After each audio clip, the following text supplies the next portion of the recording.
All right, chat. So we're going to do a little bit of gaming today. But while we do so, we're going to be reacting to this video that DemonMama put on her YouTube channel.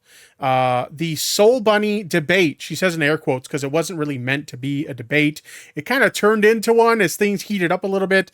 But it was not meant to be a debate. But basically, you know, we've been covering a lot of the drama that's been going on with a lot of the lefty video essayists versus the debate bros, as they call them. You know, we saw that Foreign Man in a Foreign Land recently put out a video calling out both Vosh and Keffels, and we talked about that on recent streams and whatnot. And SoulBunni was one of the people really signal boosting the video, right? So I was watching DemonMama stream where she was going over the video, and after she went over the video, she had a conversation with SoulBunni regarding the video as well as various other topics. And so I thought we would take a look at this video. We're going to play a little bit of games while we do so, but let me go ahead and get this all set up and we'll jump right into it, chat. Play that shit! Welcome to the show, SoulBunni. It's been a while since we last talked, but it's good to talk with you again. I assume you saw most of my react.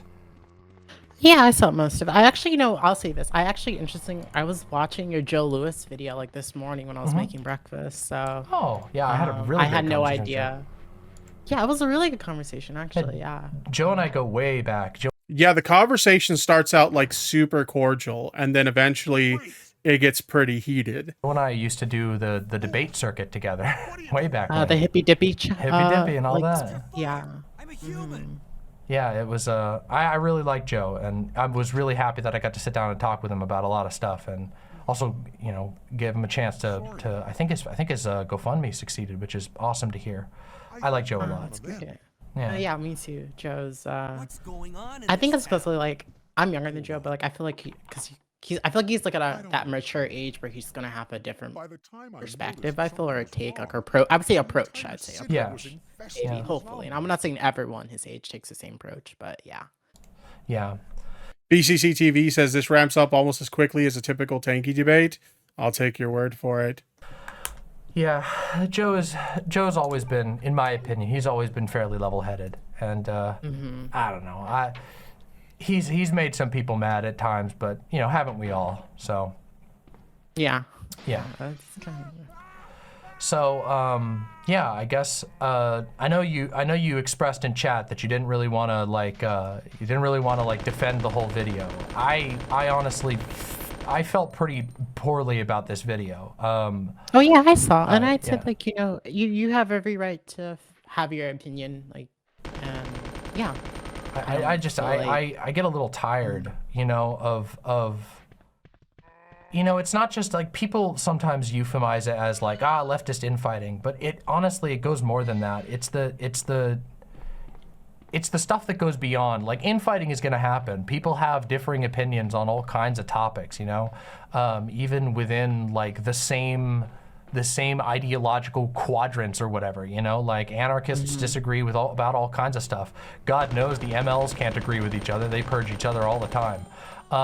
Like, so it's normal to have a certain amount of infighting. And I think that that's like actually healthy when you know, people have ideological differences, but I really think that sometimes this shit goes way too far.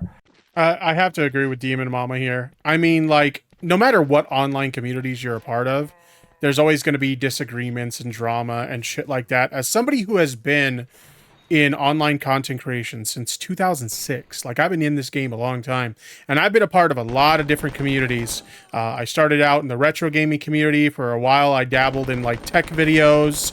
I went back to the retro gaming scene for a bit. A lot of you guys know I came from like the YouTube drama / commentary sphere, and now I'm kind of in the you know, the sphere that I'm in now. But no matter what community you're a part of, there's always going to be drama, and sometimes like the disagreements are valid, and sometimes they're just over the most like random mundane shit. Like, in regards to like the stuff that's regarding Keffels in this like drama, so many people are mad at her and trying to label her as a racist because she tweeted out that noodles are tasty.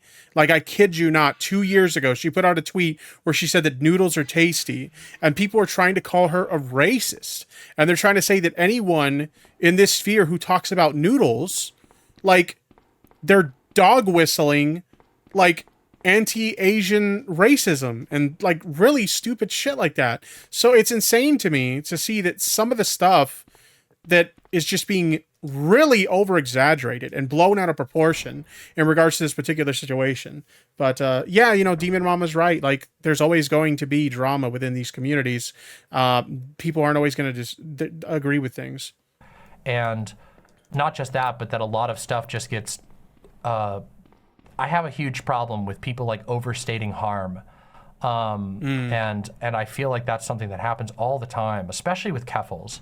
Like, I get it. Like, people have a lot of reasons to like dislike keffals, and that's one thing. But I feel like, I think that's the craziest thing about this, right? Even as somebody who's like friendly with keffals, I can agree, and even she can agree, that there are definitely things in the past that she has done wrong, that even she will own up to that she's done wrong. You know what I mean? Like, she's made mistakes. We've all made mistakes. At the end of the day, we're human, right? We all make mistakes. So it's like really weird to me that there are probably more valid reasons to be critical of keffals, but like the noodle thing is the thing that everybody is like up in arms about. It's fucking wild. I don't know. It's tiring. It's exhausting. It's exhausting to see, especially when I see like Astral Guardian in the chat says if a community slash side doesn't have different opinions, it usually ends up stale. So it is good to see discourse or opinions that differ. May not always be amazing, but it's necessary. Yeah, that's a fair point. I think it's a pretty fair point. People that I otherwise respect, or that I have some level of respect for, I respect the stuff that they do, engaging in like, I don't know, like putting blinders on, it seems, in order to like, to find a reason to justify being really, really harsh to somebody when they could just say, I think X person is a fucking idiot. Like, I don't know. I guess I don't understand the need to turn so many struggles into like a political, not even a political struggle, that's not even right, but to like try and find like some sort of moral failing that has to go above and beyond and like speaks to somebody on like a deep level, instead of just being like, I think that Keffals is abrasive and inconsiderate, which I obviously have no problem with people saying something like that. Obviously, I don't care. I'm not like the Keffals. I would say, like, even for example, like I saw someone today, like people defending this black guy, saying he wishes death on Keffals, and they were defending it, and they were defending him because of how Keffals responded to that. And I'm like, that is not the hill I would die on. That's actually so cringe. It was so cringe to see that, because obviously, like, even though, like, that is insane that there are people that are like in this sphere, right? They're whether they're creators in like the lefty sphere, or they're like people in the audience or whatever. It's crazy to me that there are people who think that they're like the moral arbiters of all that is good, right? And like, because they disagree with someone, or because they don't like someone, or because they have like a personal conflict with someone or something like that, they think that it's okay to make statements like, oh, you should like die because I don't like you, or something like that. And that people will actually defend that just because they also don't like that person. Like, I'm sorry, like, I don't care what you think Keffals has done, but like, if your response is to say that Keffals should die because you disagree with her on an opinion, or you have an issue with something they've done, like, I'm sorry, you are not the morally superior person here. You're far worse than anything that she could have like said or done in this particular situation. All right, like, wishing death upon someone does not make you the better person, okay? Like, obviously, like, even though I'm, you know, I'm pretty sure you saw on Twitter, but I am sort of involved in the current. Kiwi Burb in the chat says, canceling someone over liking noodles is cringe. Yes, it is very, very cringe. Discourse. I know there was a video you made, you know, about Shark, which, I mean, I don't know if you saw. I don't know if you saw my. I saw your you probably response, did, and I will say, Yeah, and I'll say this. I did not. So I see why you and other folks would see it as like when using your clip as you endorsing that statement, but that's not what was like the goal or even the way I intentionally did. So I won't deny like I can see how it would come off that way for like other folks, but it was more like me showcasing that like you were calling out that behavior in the space, not necessarily. I personally just like was showing an example, like lining up your audio of calling it out, and I could see how like I'm saying like so.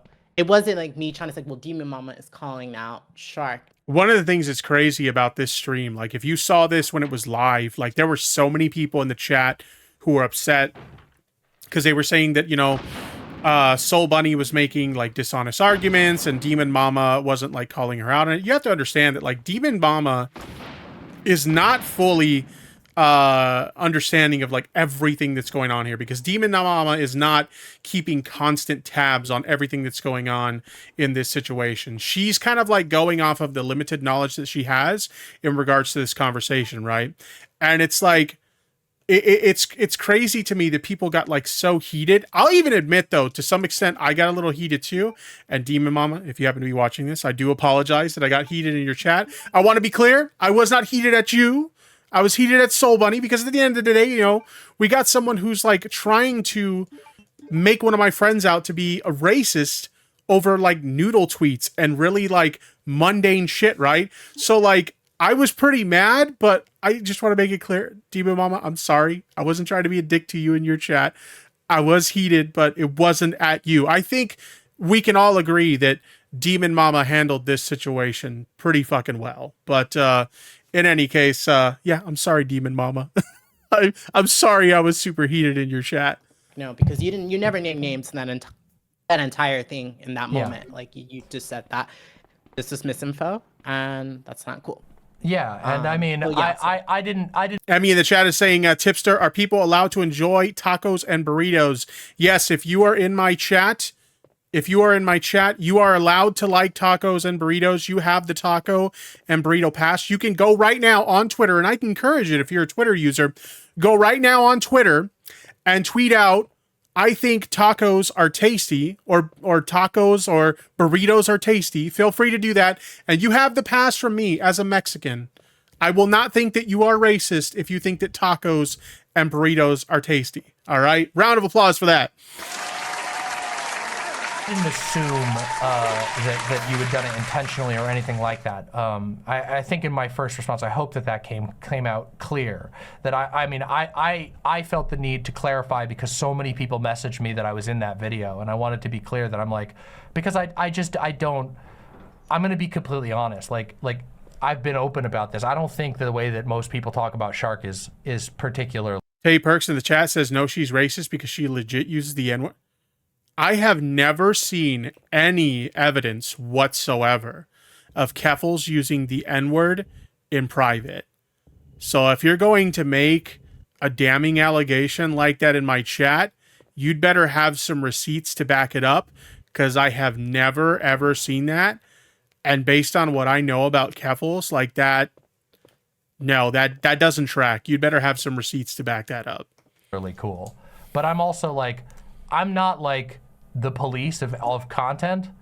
Like that's the kind of thing, that's the kind of allegation that if you make that allegation in my chat, you better have some receipts or you're going to get banned. So I'll give you a little bit of time to bring your receipts. Otherwise, like, you're literally going to get banned from my chat, because it's not okay to throw an allegation like that at someone and not have proof of it. If there's something that sticks out to me, like this video, I've been seeing it talked about for the last week or whatever. It's been 9 days since the video came out, and it's been on every timeline. It's been all over Discords. It's been everywhere. And so I'm like, all right, I guess I got to look into this because it's been everybody talking about it. But, you know, I try not to like police everybody's interactions with one another, especially when it's like yeah. No, I'm sorry. I don't want to cut you off. Sorry. Oh, I was just going to say, especially when like it's a topic that's like, you know, talking about the C slur, like, and the way that that's used, like, in between, you know, black people, like, that's not, like, what am I supposed to say about that? You know what I mean? Like, I don't know what the fuck I'm supposed to say about that outside of me saying like on a comparative level, I don't think like I think that sounds harsh to me. Like, but what am I supposed to do? I don't have a commentary on the inter-community discourse. Like, I mean, fuck, like, there's all kinds of things I could talk about that are, you know, relevant to groups that I belong to. Like I mean, I did a video on the R slur and why I think that some people claim that they're reclaiming it when they're not actually. They're just using it to be an asshole to somebody else. And I do think that those generally apply, and I guess I apply that to most things. Like, I don't go around calling, I am definitely, you know, I'm definitely a faggot. You know what I mean? But I don't go around calling other people that. No. Yeah, I get that. I'll say this. So there's this, like, with the shark thing, I feel on both sides. People, I'm gonna say this. I made my video. I made a tiny segment because it was a very short part on shark. It was a very short part. Yeah. Well, it's On pretty both harsh. sides, people, I can stand on my own words. But what I will say is on both sides, because I at the time it was only like a 3K sub channel. Both sides escalated the situation extremely, and it just got really intense. And I gotta be honest, I'm not super privy to like the shark lore. I know there was some drama that was involving shark not too long ago. I'm not super privy to that, but based on what I've seen from people in the chat, apparently like her comments on the shark drama were not. She wasn't being like 100% honest. And it was just like, Do you this is like me saying this like myself right now, but like it, like I mean on both. I'm literally saying on both sides. So like it was literally like. I mean, don't you think people went pretty hard on Shark?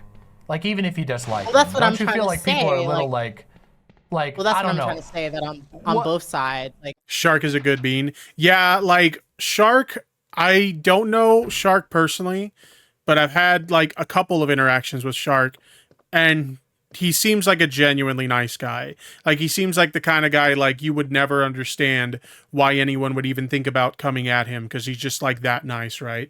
So it's really unfortunate when you see someone like that, you know, who's just a good dude, and people are shitting on them just because for whatever reason they got some kind of axe to grind with them. It's really unfortunate.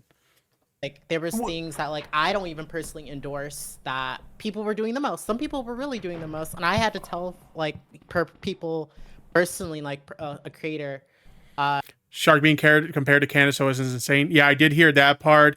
I did hear that there was, like, a racial statement that was made that I saw in the chat earlier that Shark was referred to. Yeah, it's pretty messed up. Shark just wants to vibe and collect e-girls. People need to chill. Yo, Shark sounds pretty based. I'm just gonna say, based on that alone, Shark sounds pretty fucking based.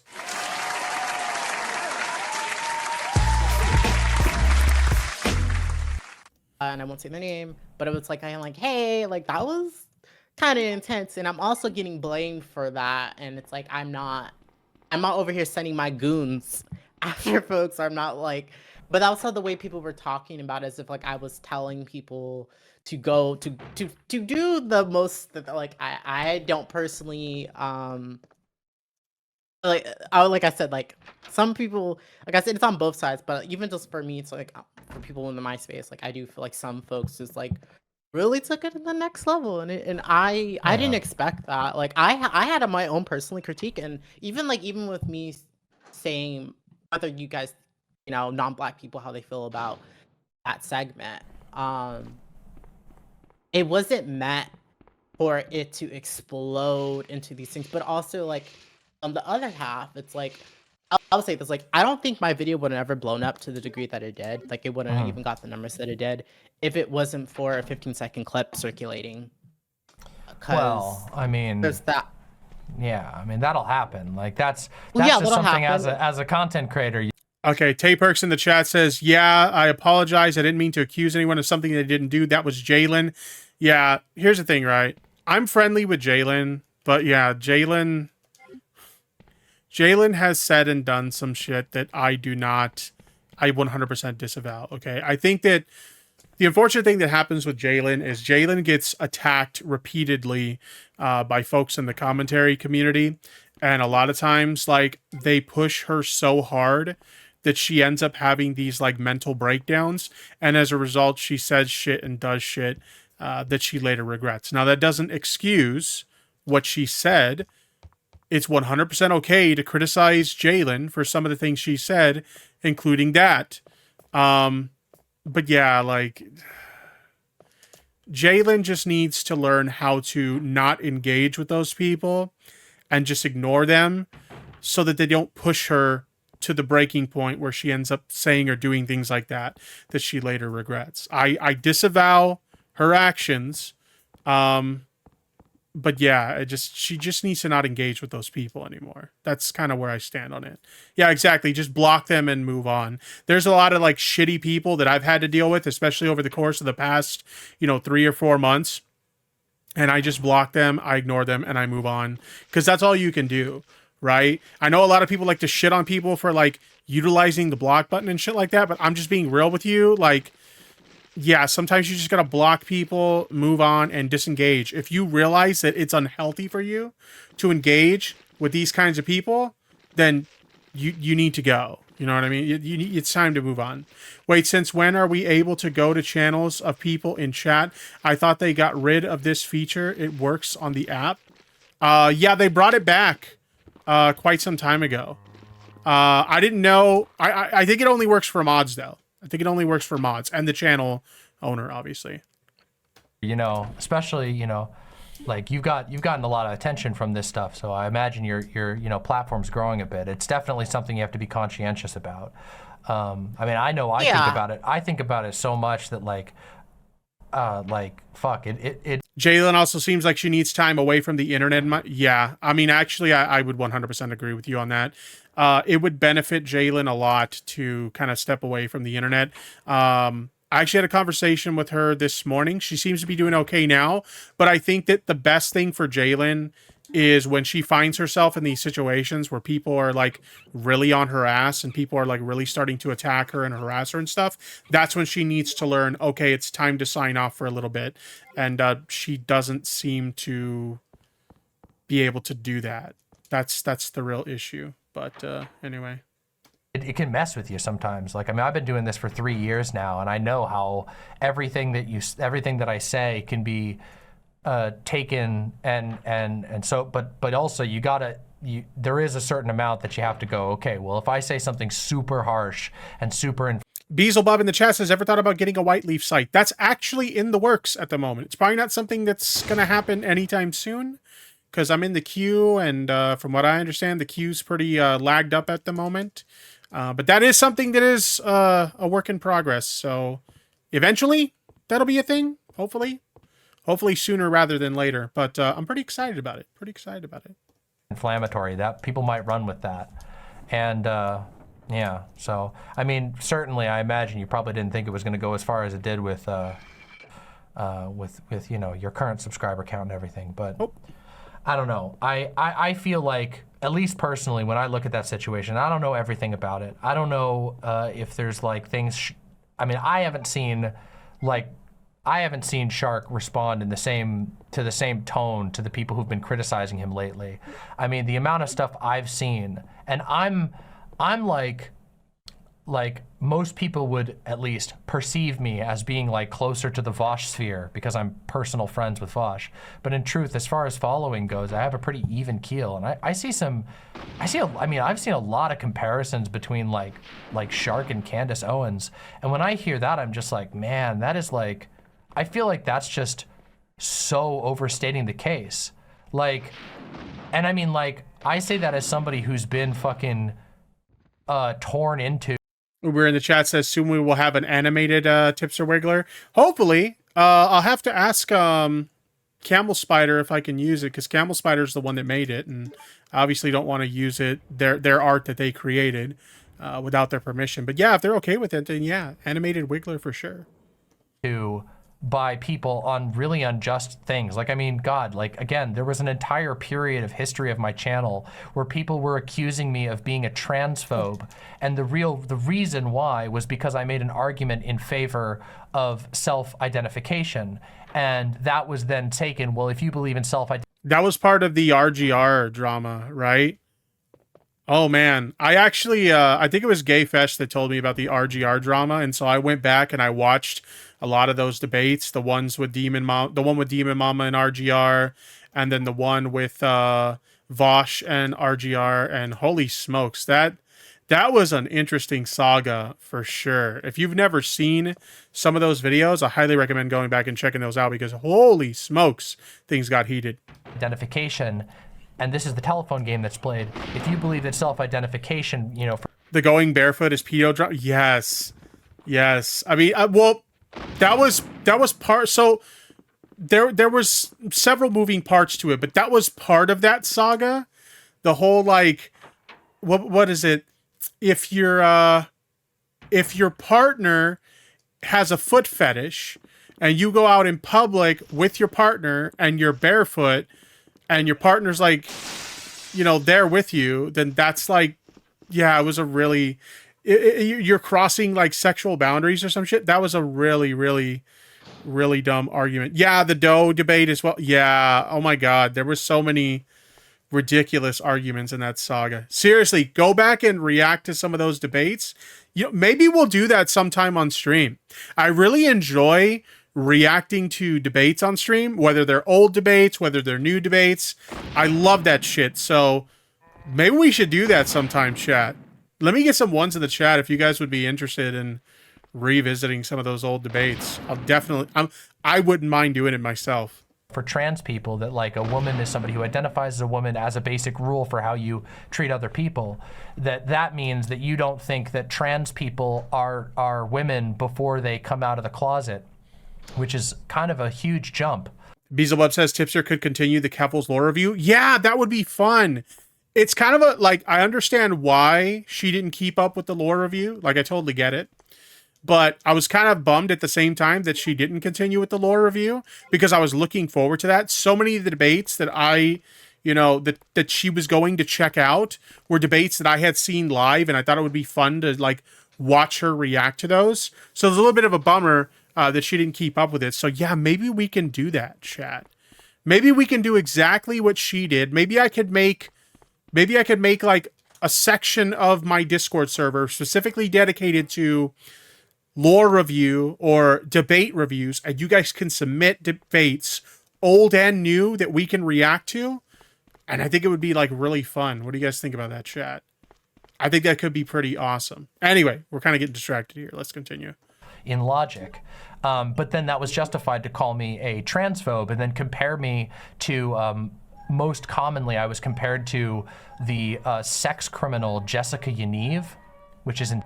Yo, when she mentioned Jessica Yaniv on this like stream, I totally forgot about Jessica Yaniv. That is... Oh boy, that's some internet history right there. That if you don't know who Jessica Yaniv is, look into that shit because yikes. Insane. And that was something that was all over the place. People were just because I have a self-identity thing, of course. But that's like, it's hurtful and it's dishonest. And people on the internet are going to say all kinds of things, but this was not just this wasn't just random people on the internet. This was being pushed by fucking by content creators and people with some level of platform. And it just builds into this atmosphere where I feel like everybody's brains end up turning off because... That's always like the most unfortunate thing, right? When you have like these content creators who like have these platforms and like they're expected, like you would expect them to have some level of integrity when they talk about something on their platforms. And when you see these creators talking about a situation, whether it involves you or a creator you like, or maybe it's a creator you're friends with or something like that, and you're watching them like signal boost literal lies or shit that's like taken out of context, or it's just not accurate. Like, it's really disappointing to see people that, like, at the end of the day, as content creators, we're colleagues, right? You know? So like it's really upsetting to see one of your colleagues get something so wrong like that, and you're just like, holy shit, there is no integrity anymore. Yeah, it really does kind of seem that way sometimes, doesn't it? It really kind of feels that way. It's really unfortunate that it's like that, but yeah, you're not wrong. You're absolutely not wrong. Nobody is like reining anything in anymore. That it's all just everything. It's like an all-out war where no holds are barred, and you can compare anybody to anyone and say whatever the fuck you want. And you know, they pissed me off, so it's okay. VCCTV says it's just like, did you all grow up like at all? So many of these people, like I know like that's like maybe like a meme or joke question or something like that, or it's like sarcastic, but like a lot of these people, I feel like they don't. Like a lot of these people, like their whole life has been on the internet. Like they grew up on the internet, and all they know, like the only job they've ever had in a lot of cases is being an internet influencer. So like they never did really grow up, you know, like someone like me, you know, throughout most of my life in like middle school and high school and all that, I didn't have access to the internet. My family couldn't afford a computer. We couldn't afford an internet connection. It wasn't until I was late 16, like almost 17 years old, that we finally got the internet in my house. So like, you know, I had experiences off the internet before, you know, and a lot of these people, they have it. They've grown up with the internet, and that's all they fucking know. So like, it's sad to say it, but it's kind of true. No, a lot of these people never really fucking grew up. Like, holy shit. Okay for me to fuck them over or whatever. And I don't know. I oppose that. Astral says the real issue is when creators jump the gun too early on a story, as sometimes you do need to wait to hear out all the facts, as it's when they rush to make stuff on drama, there are errors that occur. I think there's a way. Sorry about that. I think there's a way, because I understand, like, when you're talking about, like, the drama news cycle, let's say you're a channel that covers drama, which sometimes I do. I think there's a way to cover a story when it breaks without instantly jumping to the conclusion that, oh yeah, this is 100% accurate, it's 100% true, these allegations are all true, blah, blah, blah. There's a way to cover these things and be super cautious about it. Like, hey, just to let you guys know, these are allegations at the moment. We don't know the full story yet, so I'll keep you guys posted when we know more. But like, a lot of people don't do that. It's instantly just like, this person got accused of something, let's talk about them like they're fucking guilty. No ifs, ands, or buts about it. It's just they've been accused of this horrible thing, and it's true. And like, it shouldn't be that way.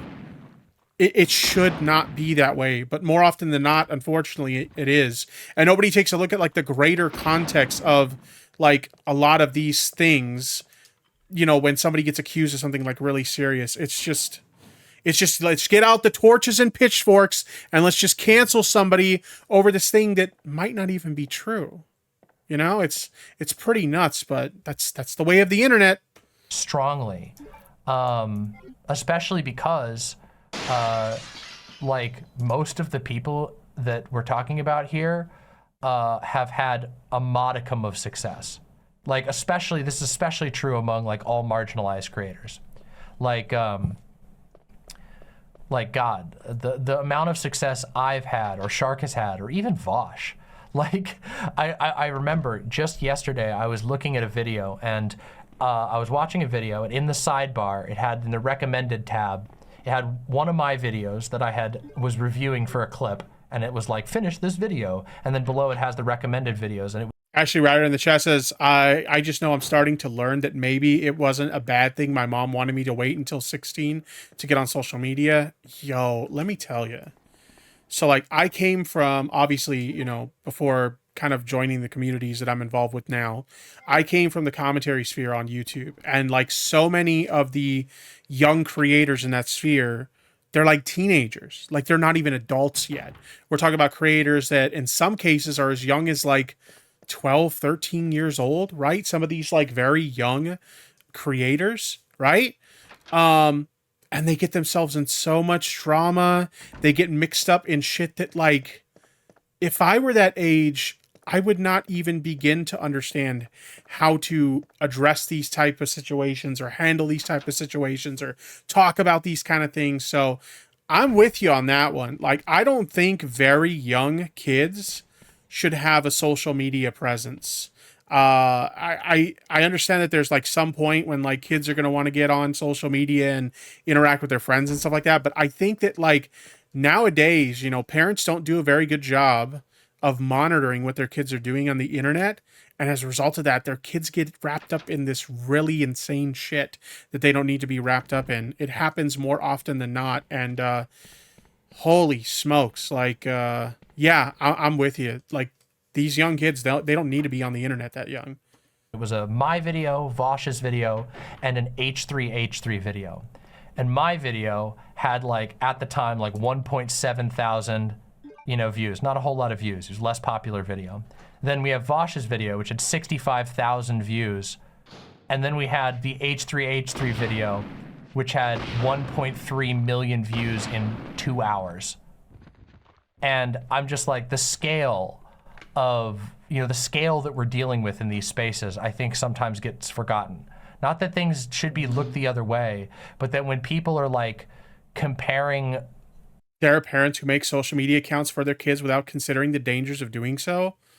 Yeah, that's not too smart. Like, what are you doing? I don't know. You know, random small creators to like in the video we watched today, comparing, you know, Keffels and Vosh to Dave Chappelle and J.K. Rowling is like, jeez. It's like comparing a firecracker to an atom bomb in terms of like effect and in terms of advocacy. In basic, it's almost incomparable.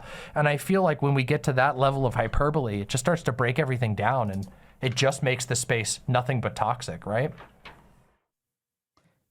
Well, I'll say this. I like to just like speak on like even my own video, because my own video is also like the it has its own intensity to it already. Yeah. So like Sure. I feel like, for example, when it comes to Shark, I even like tweeted at him to kind of make my statement clear, since before so like I personally, and again, this is how I personally feel, I'm not like reining in folks. I'm not going to like people they can feel what they want. People. We need to encourage kids to go outside and touch grass, make touching grass awesome again. Yo, when I was a kid, like, you know, I had video games and shit like that I liked, but I spent a lot of time outside, especially in my teen years. I was really into skateboarding. So I would spend most of my time outside or at the skate park, like skating. Like, kids nowadays, they just want to stay inside all day, be on the computer, be on the PlayStation or the Xbox, be on the internet. Like, it's true. Kids need to get outside more and actually enjoy life outside of the internet. I think a lot of this is just speculation on my part. Like, I'm not a doctor or anything like that. But I think a lot of the issues that we have nowadays with like mental health problems, especially when you're talking about stuff like social anxiety and shit like that, I think a lot of that stems from the fact that these kids don't get outside enough. They don't interact with other kids enough. Like, they obviously engage with other children at school, but when they come home, what's the first thing they do? They hop on the fucking internet, or they hop on the fucking Xbox and shit like that. So like, I think that like a lot of these kids are probably developing a lot of mental health issues because of their lack of social interaction with each other. I don't know. Like, I could be totally wrong about that. That's just like that's a theory on my part, but like, I wouldn't be surprised if I wasn't off base on that. You know what I mean? Well, and also because I want to say, before I even say this, like probably me and Shrek agree on 95, maybe 96, maybe even a higher percentage of that of things. Allegedly, Angela in chat says, going to be a bit of a sour apple, but I have to admit that I have contributed to the current form of holding people accountable. Oh, okay. You know where I came from, Angelo. And you know that I contributed to that problem just as much as anyone else, right? And like, the funny thing about it, one thing I've noticed with my own experiences, especially recently, is that a lot of times people will demand that people be held accountable for something. And like, here's the thing about accountability. Okay, here's the thing you have to understand about accountability. I've noticed this a lot, especially recently. There are times when people will like be mad at someone, like, you're not taking accountability for your actions, but like, maybe that person who's mad sees that creator as doing something wrong, or that person, just not even just internet creators, just people in general, you might see them as doing something wrong, but they don't see it as wrong, right? So you're demanding that somebody take accountability for something that they're like, well, I don't understand why you're upset about this because I don't see it as wrong, right? I'll give you a perfect example. I didn't want to use myself as an example, but I'll just use myself as an example. There's been so many people as of lately who have accused me of being unfaithful to my wife. And they'll because like I'll make like joke flirting comments to like friends of mine and stuff like that. And they're like, "You're being unfaithful to your wife," right? And it's like, my wife knows about these jokes that I make and doesn't care. Okay? My wife has no problem whatsoever with the jokes that I make. She doesn't see anything wrong with these things that I've said, and neither do I. So why do you want me to take accountability for something that I don't need to take accountability for? Like, that's like, as much as I didn't want to use myself as an example, that's like a perfect example of people demanding that people take accountability for something that's like, I didn't even do anything wrong, right? So it's just weird to me. Like, a lot of times you'll see stuff like that where somebody will get accused of something. And it's like, well, you're upset about it, but like in reality, like, who cares? Or, you know, shit like that. Like, I don't know. It's really, really weird. People's view of like having to take accountability for stuff. The internet's like some of these people are just like terminally online and they've never had any experiences outside of the internet, so they don't know how like the real world works. It's very bizarre. I know he makes great content, so like I'm gonna like make that known. But I do feel personally that there's similar tactics that he uses as Candace Owens. He's not a literal Candace Owens. He's not, but... Oh, she's talking about Shark, comparing Shark to Candace Owens. I don't get... Does anybody understand, chat, what the tactics are that she's referring to, that Shark uses, that Candace Owens does too? I still don't understand that. I've watched at this point 3 people react to this now. And I watched it myself, and I've watched 2 people react to it, and I still don't understand. What is the comparison to Shark and Candace Owens? I don't understand it. He's a black person that doesn't like or that doesn't dislike Vosh. Is that it? Let me guess. But how's that like Candace Owens though? I think people narrowed it down to supposedly lying. What are the lies? Like, again, I'm not super hip on the Shark lore, so maybe there's something I'm missing. But like, I haven't seen anybody that, at least that I know, that accuse them of lying about any. I don't know, lying about what I don't know. So nobody even knows. Like, so even that, it's like, what are? Okay. The tactics, and I need to go into the tactics. It's like, I didn't really lay that out in my video. Jay Spoon in the chat says, I personally think Shark is an honest guy. Based on the limited interactions that I've had with Shark and the things I know from people who've told me about Shark, I would be inclined to agree with you. He seems like a genuinely good dude. But the tactics to me that I observed as a black person, I feel that because Candace Owens is a smart woman. She's dumb sometimes, virtually dumb sometimes, but she knows that she has a brand and what she's doing and how she's going to climb up her social ladder by making specific moves. And that's how I felt. And maybe, and even let's say this, maybe I could even be wrong about what I perceived as those tactics. So I can give him that charitability that maybe potentially I was wrong. Okay, so she's saying that maybe she was wrong about those tactics. We still don't know what the tactics are. What are the tactics that you could potentially be wrong about? I don't. Then you're gonna have to leave with me. I'm so confused. And I'm glad I'm not the only one, because even chat, I'm looking at chat right now. You guys seem confused by that too. Like, what is she talking about? My examples that made me feel that he's using these tactics. What tactics? That is essentially All right, I'm going. where I'm at with that. Funny enough, chat, you guys asked me earlier what's my favorite kind of like soda. And I did mention I don't drink soda all that much anymore, which is true. But I did treat myself to some Pepsi today. Having a little bit of Pepsi. You know what? When you're on the weight loss grind, you can't just like completely cut off the things you love, all right? You got to treat yourself every once in a while. And so I treated myself to a little bit of Pepsi today. I'm going to have some Pepsi right now. Don't judge me. Don't criticize me, all right? I'm enjoying the nicer things in life. I've been drinking nothing but bottled water for like God knows how long. I wanted a soda today, okay? Don't fucking judge me. Don't. I see you guys looking at me and judging me with your leering eyes. Don't judge me for drinking soda today, all right? I'm going to enjoy this, and you're going to watch me enjoy this.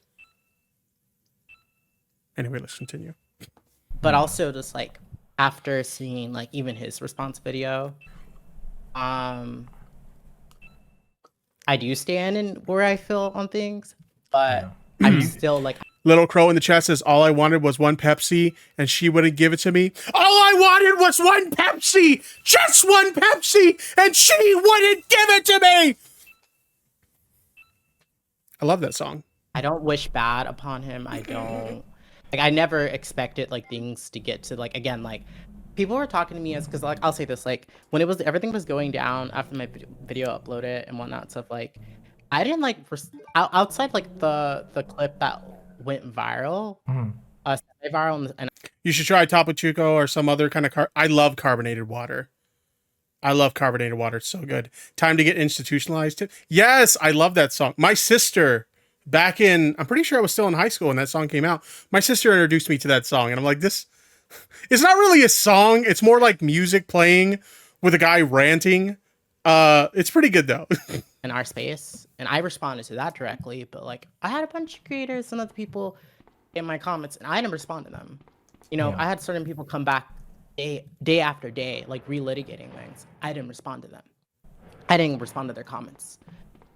So that's like for me, I felt like everyone else was escalating it, and I was like not like responding to like folks directly, and the only person I did respond directly to was Shark, because like I saw his response to the clips circulating, and I responded to him in my own tweet, so that I stand on. So do you think like do you I'm sure you can understand like why somebody would, and I think at least you might be able to understand why somebody might be in the right to feel like a comparison to Candace Owens is like extra hurtful.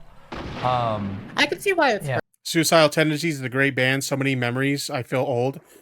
It is a great band, honestly. It's funny because like you wouldn't expect me to listen to that kind of stuff. My musical tastes are very diverse. I know a lot of people look at me and they're like, yo, Tipster's like a rap guy, which is true. I do mostly prefer rap music.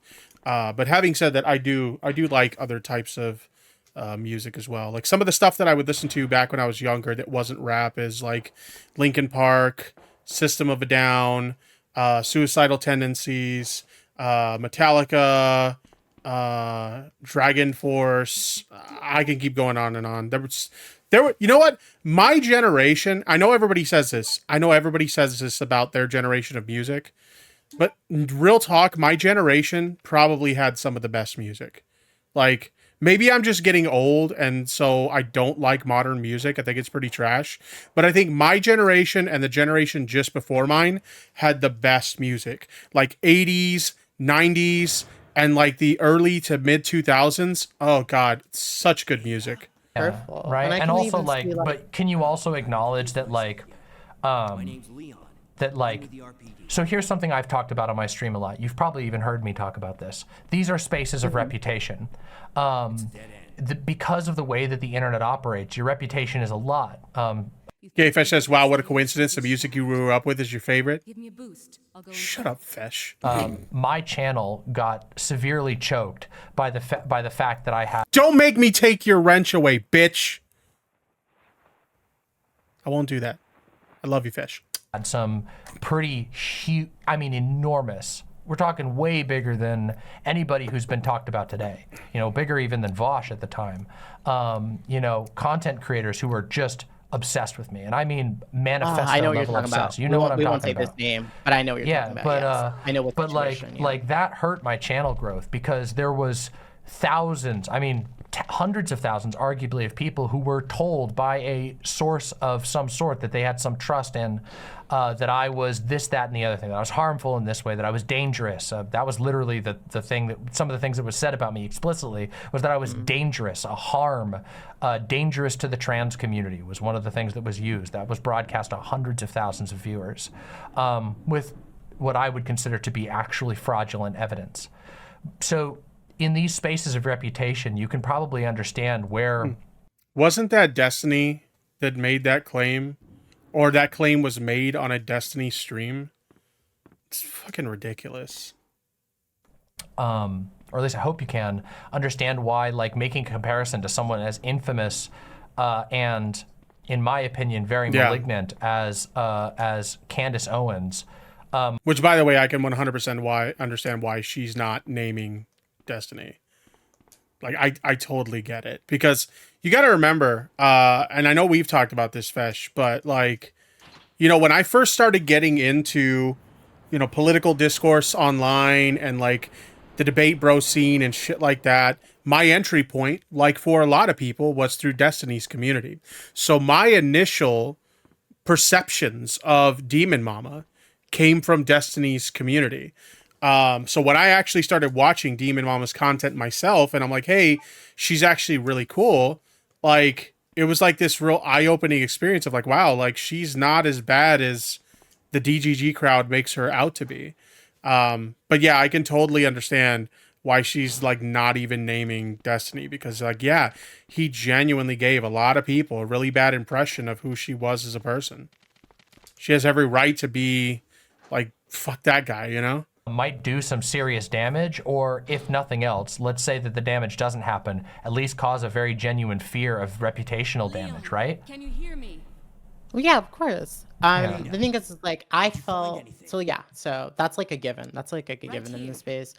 So like, my goal was because like for me, like I said, like the tactics of Candace Owens is the way like he strategically had certain takes that to me as a black person came off very mask off, and my final straw was the cat block situation. Sure. And I'm gonna say this, no one has to agree with me. That's where I'm at. Like, I'm not, like, I know how I feel as a black person is where I'm at, and where I feel crossed, and that's what I spoke on. And when I saw his response video, it kind of further confirmed how I feel, for different reasons this time though, for certain things that were said that I... Does anybody know the lore there, chat? She mentions the cat black situation. Again, I don't... Some of these things, like, I'm familiar with the ongoing drama that's going on now with, like, Vosh and Keffels and, you know, Man in a Foreign Land and all that stuff. But, like, does anybody know what the cat black drama is? I'm completely out of the loop on that one. So somebody in the chat wants to fill me in, feel free. I wouldn't move that way. So... You got to remember, I'm new to this space, so, like, I'm out of the loop on a lot of this stuff. Yeah, that's basically where... Like, last year, Vosh and Kat had a big falling out. There's so much to cover. I'll just tell you... Okay, fair enough. I stand, because, like, if I felt like something I couldn't stand on, I wouldn't put in a video. That's how I personally feel. So, because I don't just throw things out there lightly, because it's not a joke. I guess all I'm saying is, like, when I think of Candace Owens, like, I mean, Candace Owens is... I said tactics. Yeah, like, but even tactics. And let's just say on the tactics of Candace Owens. When I think of the tactics of Candace Owens, I mean, Candace Owens is she helped found a right-wing propaganda outlet known as the Daily Wire, you know, and where she has sort of assembled a crew and uses her own identity as a shield for people like Michael Knowles and Matt Walsh. You know, these, like... Oh, yeah, I saw and that's not even to say, like, her own arguments. And when I look at her tactics, like, I mean, her tactics have been, like, outright manipulation. She has, like, stomped down other creators, you know, on a great level. Like, I mean, down to the degree of like, it doesn't matter. She doesn't care about what their race is. She doesn't give a shit. She will just choke out anybody, and use basically any tactic to be able to do that. I feel like that, like, even if you say the tactics of Candace Owens, Point out like are, which tactic that I'm referring to. So like the tactic, Yes, like, please. some of the things that Candace Owens saying, she knows is bullshit. well, sure, but I mean, but there's And lots she of knows people who that do that who aren't Candace. So chat was right. She's saying that he lies, which, I mean, how are you going? First of all, how are you going to refer to that specifically as a Candace Owens tactic? Like, lots of people lie. Pretty much everybody has lied at some point in their life. That doesn't mean that we're like Candace Owens. So it was literally just lying. When she says Candace Owens tactic, she's talking about lying. Yet again, it's a Hitler drank water. Yeah, it really is that. As insane, like, it really is that. Candace Owens, right? 1 second. Candace Owens, for example. Because Candace is not a new phenomenon, but she is the most successful. She is the most successful. So, she's taking the whole paid Black Republican route, where you know what they want to hear, you know how to like brand yourself and to get into certain spaces by strategically making decisions whether you believe in it or not. Yeah. So, where it comes for me is I feel when it came to two specific situations, and I'm purposely not saying the names because folks can see the video, and I don't want to like relitigate those people that I use. Yeah, and I mean, I'm not super interested in like drilling down on every issue you have. I mean, I guess what I'm trying to say is like, you know, see where I'm coming from too, though. Like, why? I mean, to a certain degree, like, I do understand where you're coming from. Like, I mean, God knows, like, there are things. I mean, I can use a very specific example. There are rhetorical tactics and arguments that that Vosh uses and positions that Vosh holds that drive me fucking batty. I know you're the one person that would like actually like, as a friend, that you've never felt like you couldn't have a criticism of them. Hence, like, the video I used your clip from. Honestly, that's how it should be with your friends, right? Like, if you're friendly with someone, I think the common mistake a lot of people think is that when you're friendly with someone, you always have to like defend them. And there's nothing wrong with defending your friend when they're like in a situation where they're the one in the right. Like, obviously, like, friends are going to defend their friends when they're in the right. But oftentimes, like, sometimes people will like either like defend their friends even when they're wrong, or they'll just outright ignore things involving their friends when they're wrong. And like, you don't necessarily have to do that. I feel like if you have a really, truly strong friendship with someone, you should be able to criticize them when they're wrong. Like, obviously, don't be a dick about it, but like, you should be able to go to your friend and say, hey, you know what? I think you're kind of fucking up right here. Or, hey, I think you kind of had a bad take right here, and here's why. And have like a civilized conversation about it that doesn't result in like a fight or like ending the friendship or something like that. That's when you know when someone's a real one. When you can go to them and you can have a conversation with them and say, hey, I think you're kind of fucking up right now, and here's why. And just kind of like talk about it in a civilized manner. And they don't take offense to it. If anything, they're kind of like, hey, yeah, you know what? I think you're kind of right. I think I am kind of fucking up. Or even if it's a situation where it's like, hey, you know what? I see your perspective. I disagree, but I see your perspective, but we can agree to disagree. And it's so cool. Like, that's when you know you have a real one, is when you can be like, you can have those conversations and they don't lose their fucking mind over it. Because but I only stuck to where I felt was the only point I was trying to make. Yeah. So I mean, I guess that's why I didn't include all the other stuff, because that was just like, I don't want other people speaking for me. I guess all I'm trying to say is, like, even with the stuff that drives me, and again, my history having like at great personal cost, let's just say the times that I've disagreed with Vosh, I have lost subscribers.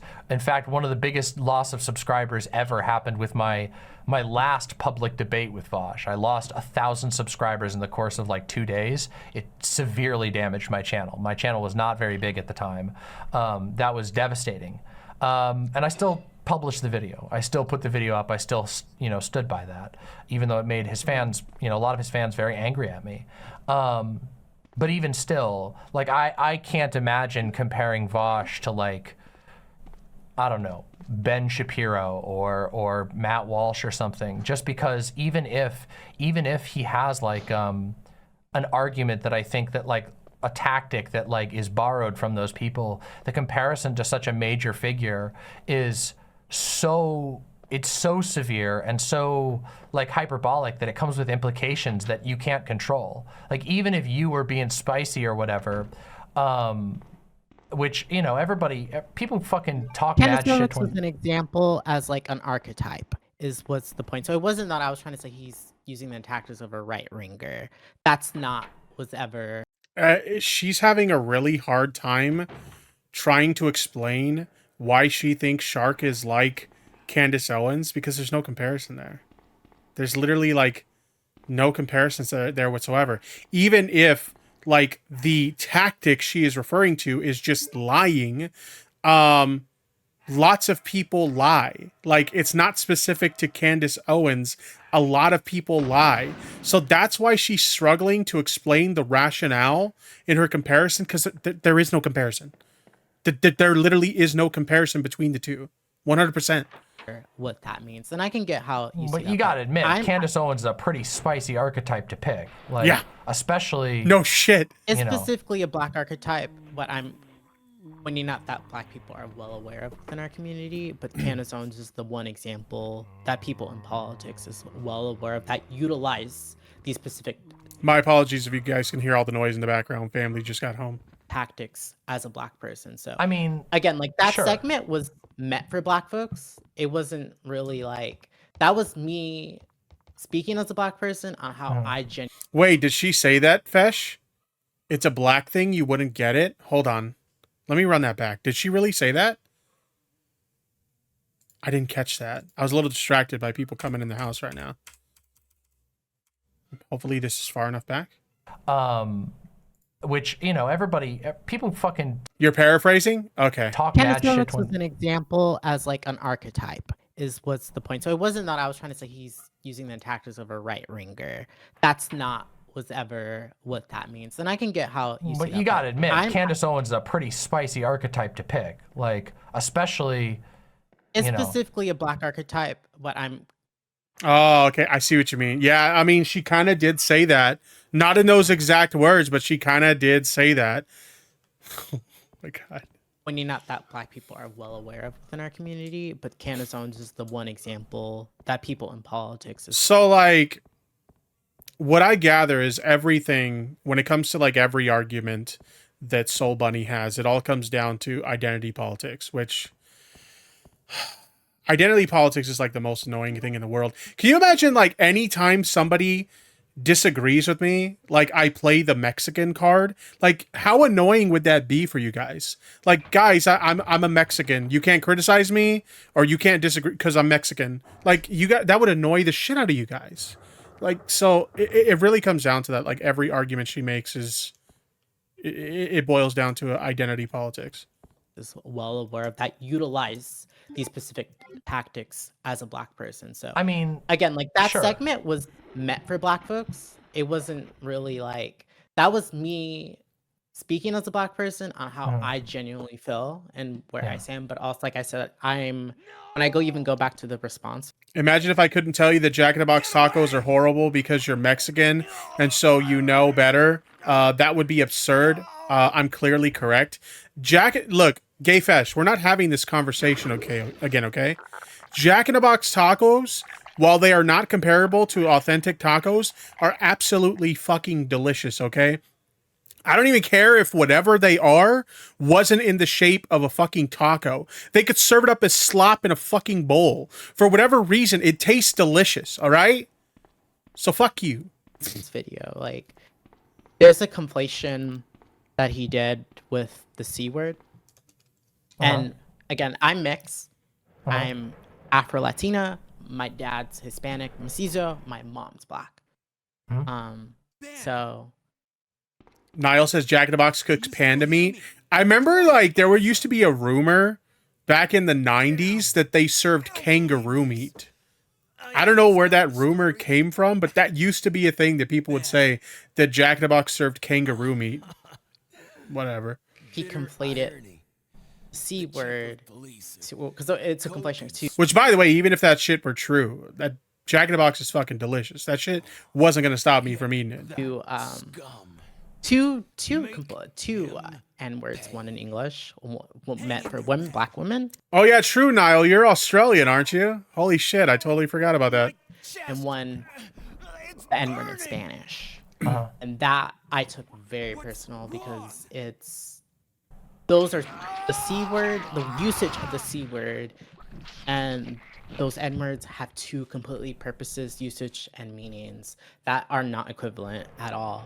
And I can get why he felt the way he did. So let me put it this way. I can get why at that point, especially when he like filmed it and like he had went through people that I already felt that escalated the situation that I wouldn't co-sign, that I was getting blamed for, as if like I had them like my goons, like a mafia leader, to go like sick my pit bulls on Well, I'm him. not trying to say anything about No, being a I'm not mafia saying you leader. are, I'm just but trying that- to say like I'm I not mean, saying your you video are, but has that was how has people had a were lot of moving. reach, and like so there's a Yeah. couple things here. Like your video ended up having a lot of reach, which is always something a video can do, even intentional or not. That's definitely something that a video can go well beyond your. I had lost control of what that was doing. Like I didn't expect the clip to even like explode so fast, like within the same day of it being uploaded. So Yeah. it like blew up, like, and again, like this, it would have never blown up to the degree that it did if that clip didn't circulate, because as we all know, whether like- you like or not, you like a Yeah. video or dislike it, like that pushes it. If you Well, argue sure, in the but comments, also like you that's gonna gotta push admit it. like So- that clip was almost like designed. Like that's an eye It wasn't- catcher. it That's wasn't a zinger, designed right? that was like a very candid moment that I didn't really like this argument that she has where she's just like, well, I didn't expect my video to blow up so big. Because I kind of like took it as like an excuse of like, hey, you can put bad information in your video as long as it's not going to be that big, or as long as it doesn't get very many views. Like that just seems like a really horrible mindset to have. Like, wouldn't you want to maintain some level of credibility for yourself, whether your video is going to get a lot of views or not? Like, do you really want to build your platform off of, well, I can just say whatever the fuck I want because a lot of people aren't going to see this? You know, like, that just seems like a really, really bad way to build your platform. You know, like, that mindset, in my opinion, speaks a lot to her character and who she is as a person. You know what I mean? Oh, well, I didn't expect it to get that big. Like, that's not a good look. I don't know if she realized that when those words left her mouth, but it's not a good look. But that's real. Even you can acknowledge it was It's harsh, canon. right? Like it was really harsh, right? Like It's you were slamming him pretty hard, and that's I definitely was going to being get very some candid eyes, right? with myself, and it wasn't about getting eyes. It was just me standing on how I felt, and because again, the video is a purging. That video was designed as the end of me ever discussing in any video format about like even like on my Gayfish says also she's lying. She was saying in April when she was getting ready to drop it that she thought it would completely obliterate the debate bro sphere. She wanted it to go viral. Yeah, I saw... Who did I see? It was Xanderhall today, wasn't it? I'm pretty sure it was Xanderhall today. I saw him reacting to something about this, not necessarily this conversation, but he was reacting to Clara's video. And when he was reacting to Clara's video, somebody in chat gave him a link to those statements on Twitter. That's right. I forgot about that. Thank you for bringing that up, Fesh. YouTube, on my content I make like about that was like I didn't expect my video to get very big, but let me hype up my video about how it's going to be like a bombshell that's dropped on the community. And then as other people have pointed out, like big creators like FD Signifier and Jesse Gender promoted it. So like, what?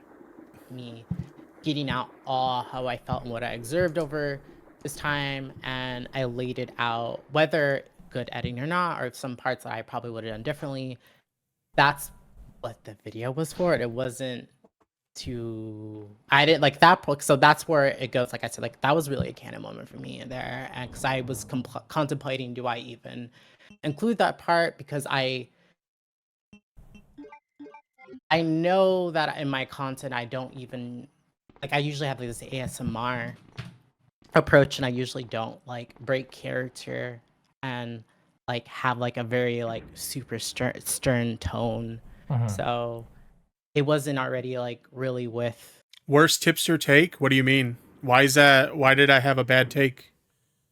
What are you referring to?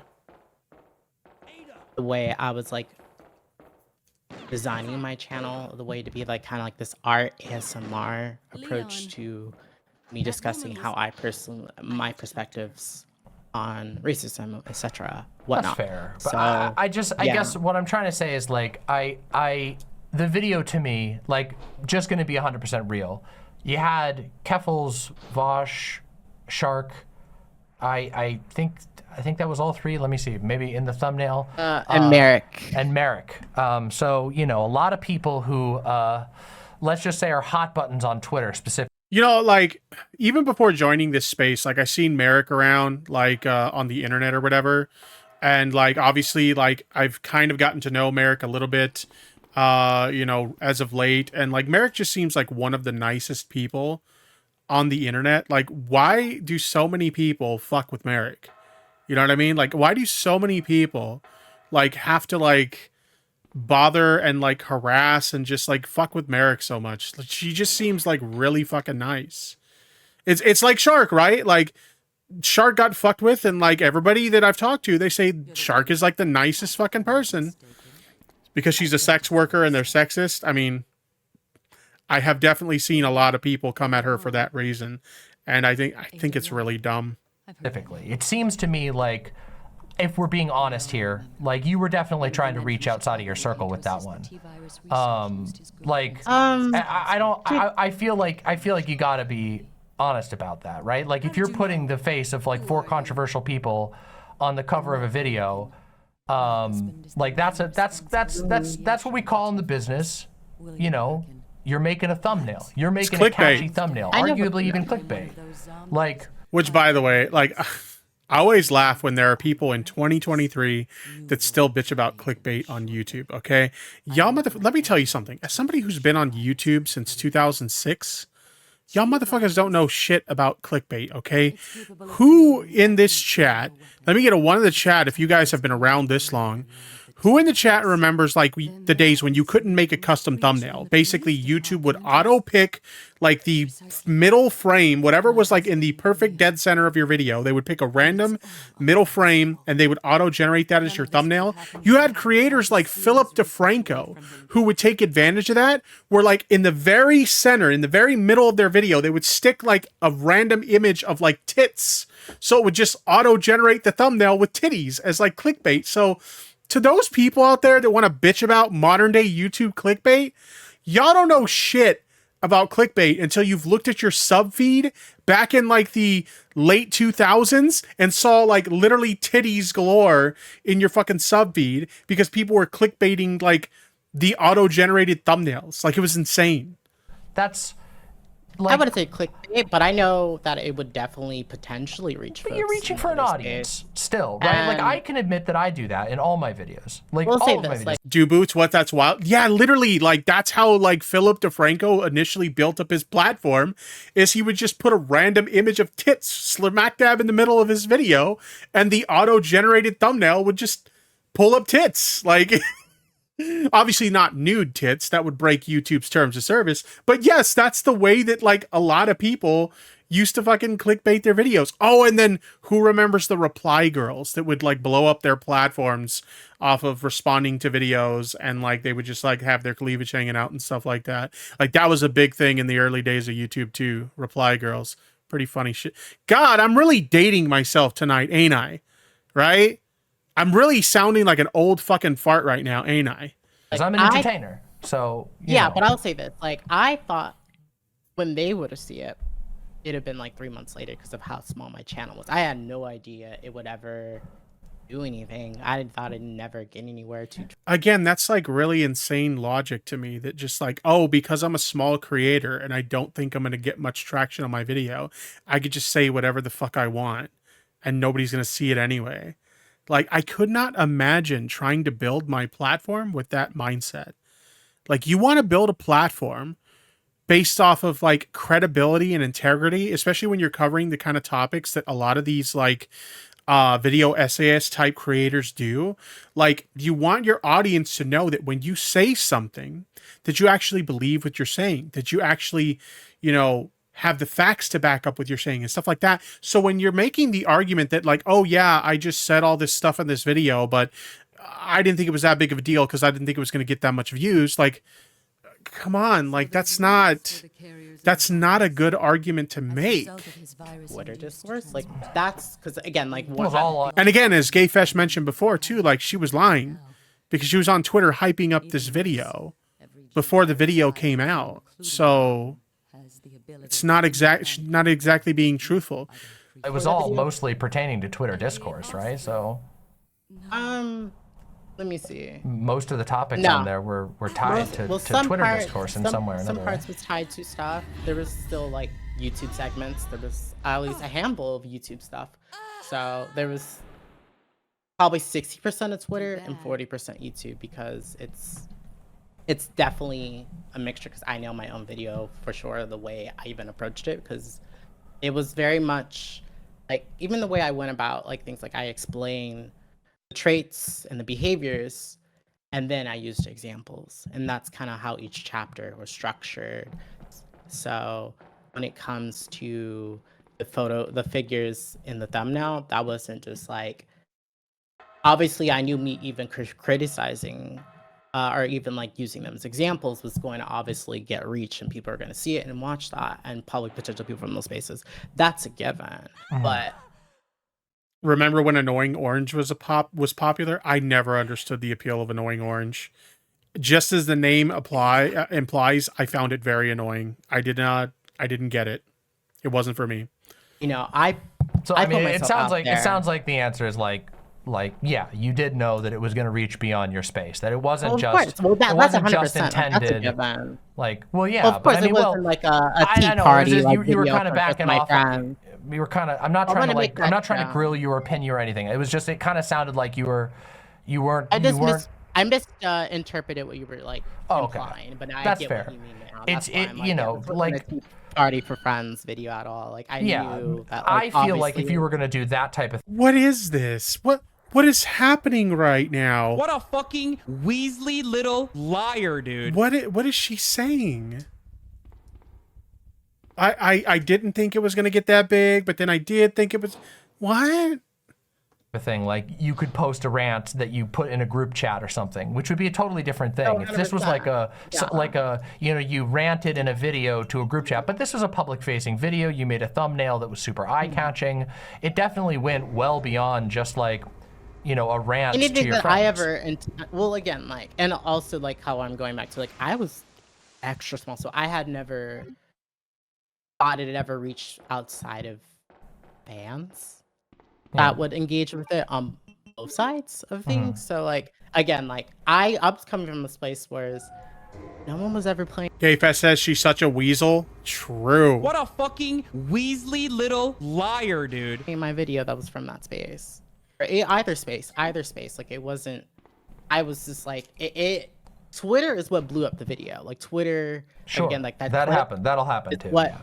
Yeah. So that's Twitter 100%. tends to, like, you know, Twitter always has a magnifying effect for anything dramatic and also anything that's snappy. I mean, I guess what I'm saying is, like, yeah, your channel was small. You're, you know, a fairly... Twitter is a fucking cancer. And it's addictive as I hate Twitter so much. There are, like... I hate Twitter with every fiber of my fucking being, right? And, like, I would just love to just delete my Twitter and never fuck with Twitter again. But... Number one, it's legitimately addictive. Like they literally create the algorithm in a way that's literally addictive. Okay. And then on top of that, like it's a valuable tool for creators to promote your content and like engage with other creators. Right. And then like I don't know. Like it's really really insane. It's you need it, but you don't want it. Like it's Twitter's horrible. Okay, there's no other way to put it. Twitter's fucking horrible. Fairly new to content creation. I'm not trying to like, I don't know, slam you for anything like that. No, I do what not you're to change say. not to even change the topic, but on this, like, do you ever feel like it's this whole thing has just become a like an interpersonal hurtful war of personalities? Because that's what I like when I opened this video before I even watched The Foreign Man in a Foreign Land. Oh my god, Gay Fashion Chat says Clara went to rehab and missed Twitter more than she missed crack while she was in there. Oh my god. I'm sorry, I shouldn't laugh at that, but that's kind of funny. I just found out. The sad thing is I kind of believe it. I mean, it's definitely true. Video at the beginning of the stream, you know, one of the things I was talking about, I did this big long preamble talking about how exhausting it is as a creator and as somebody who spends time in these. I do remember that. I'm pretty sure she said that on a stream. I do remember that. Oh my god. Bases, like, I get tired of the telephone game with everybody. I get tired of feeling like my brain just shuts off whenever I read something because I don't believe anybody anymore because they all just say bullshit. And I worry that, like, I mean, there's so much stuff. Like right now it's like this Keffals thing. And again, the way I feel about it is like, I think that most of the shit that gets said about Keffals is completely insane. Like it's so far from the truth. It's so much of a game of telephone. Dude, as somebody who came from the commentary sphere, and I heard a lot of the shit that people would be critical of Keffals for, right? Like, so there's like three major things you always hear about Keffals when you're in the commentary sphere, okay?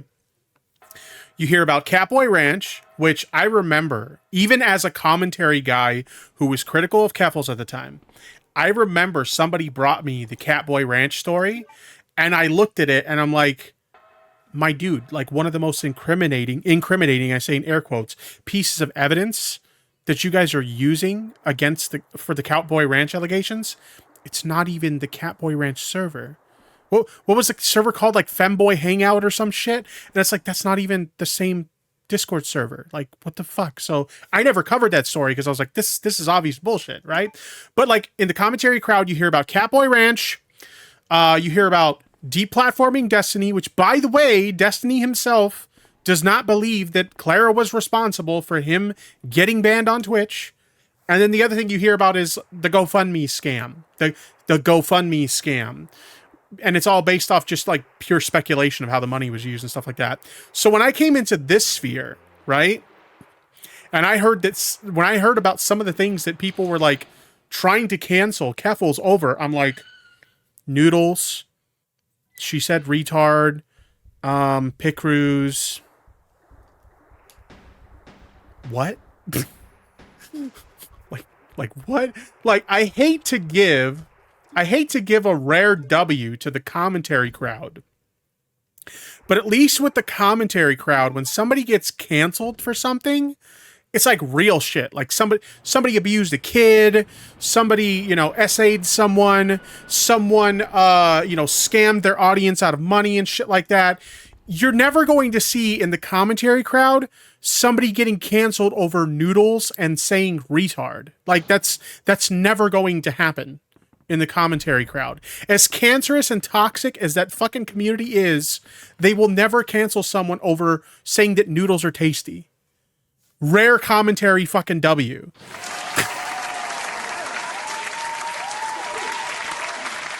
I hate to say that, but I have to give credit where credit's due. And that's not to say that there aren't things to criticize Keffals on. I have done so. I have done videos, multiple, criticizing Keffals.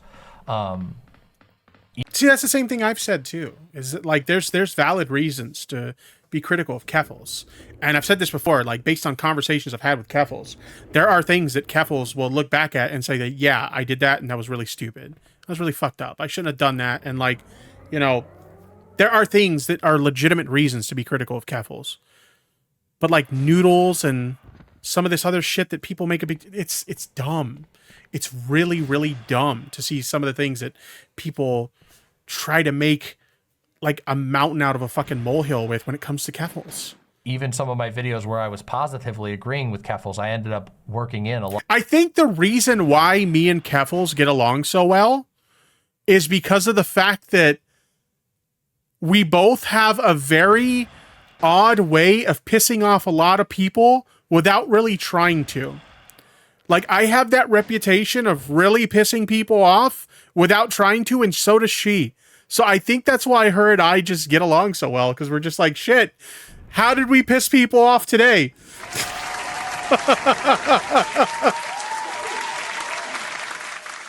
You're not expecting a 3-hour-long Swoop video on Noodlegate? No! Think Swoop gives a fuck about noodles? Come on. A lot of critiques. You know, I'm not exactly like a Keffals super fan or anything like that. But I've known Keffals for a while. Although, to be fair, Swoop has a lot more credibility than a lot of the commentary folks. Just saying. And I just feel like, I don't know. It sometimes feels like there's this, I don't know how to describe it. Like, there's just this, you people are angry for me being Yeah, it does come down to that for a lot of people. They can't handle Coomers. They have a real problem with the Coomers. Whatever. There's an incentive to turn all these interpersonal disagreements, things that are like may or may not be political in nature, but to turn them into something so much more. Do you ever worry that that's like something that you're getting pulled into? Because it's something that I've had to like. Okay, let's be clear. If someone in the commentary community did cover Noodlegate, it would be like I'm joining the war on racism on the side of racism. No, they would never, ever, ever. I see what you mean. Like, don't get me wrong. I understand like the meme you're making, but they would never, ever, ever cover Noodlegate, because in order to cover Noodlegate, they would have to defend Keffals, and that's like sacrilege. That's like never. That's never going to happen. Actively push back against. And I also recognize that I don't make a lot of friends by being like... Why do you think I was the only commentary creator that touched the retard discourse? Because again, nobody in the commentary crowd wanted to defend Keffals. Like, they just, no, they didn't want to do that. As absurd as they thought that situation was, they didn't touch it because they didn't want to be in a situation where they had to defend Keffals. It was not going to happen. Like, when I tell people like, hey, I think you're fucking losing it over this, and you probably need to cool down a little bit. You ever feel like it's like going out of control? Sorry. With me, like, even like with my own video, like I made my own critiques that I felt very valid, and I wouldn't put in a video if I didn't feel like this wasn't like a personality, and this was actually genuine, like things I have genuine critiques on. But as someone that, when I made that video, I even just saw like how some people just like, I had to tell a couple folks like, hey, can you please stop replying? I see every time you reply to this person, I get the notification, and it's honestly annoying me. So John Toms in the chat says defending Keffals equals -5 internet points. You think you lose a lot of internet points by like defending her? Imagine being her friend. I made a lot of people big mad just for being her friend. And you know what? Quite frankly, I don't give a shit, honestly. If I'm being completely real with you, 99.9% of the people that I've engaged with in the internet space in the past couple years that I've been like friendly with or whatever, Keffals has been nicer to me and a better friend to me in the past 6 months that we've been hanging out than many of those people have been in the past 2 years. So I may have lost a lot of viewership. I may have lost a lot of subscribers and revenue and all that shit. None of that shit matters because like she's been an awesome friend and I genuinely appreciate her. Round of applause for Keffals. 07's in the chat for Keffals. I do see like kind of like Like there's some people that follow me. I wish I had the courage just to go and block them. But if I did, I feel like they'd go and like rant about me blocking them because it's just like I made the video, but it was supposed to be a purging. So it's just kind of. When you say purging, you mean just kind of like getting it out of your system? Yes, it's the whole point of why like my video was structured the way it was. I'm sorry. Do you have like? I need to like. Oh. So was it? I forget who it was in the chat earlier that said that like, if you just want to rant, then get a diary. Don't put out like a YouTube video or something like that. Based on the way she's describing this video, it's literally that, right?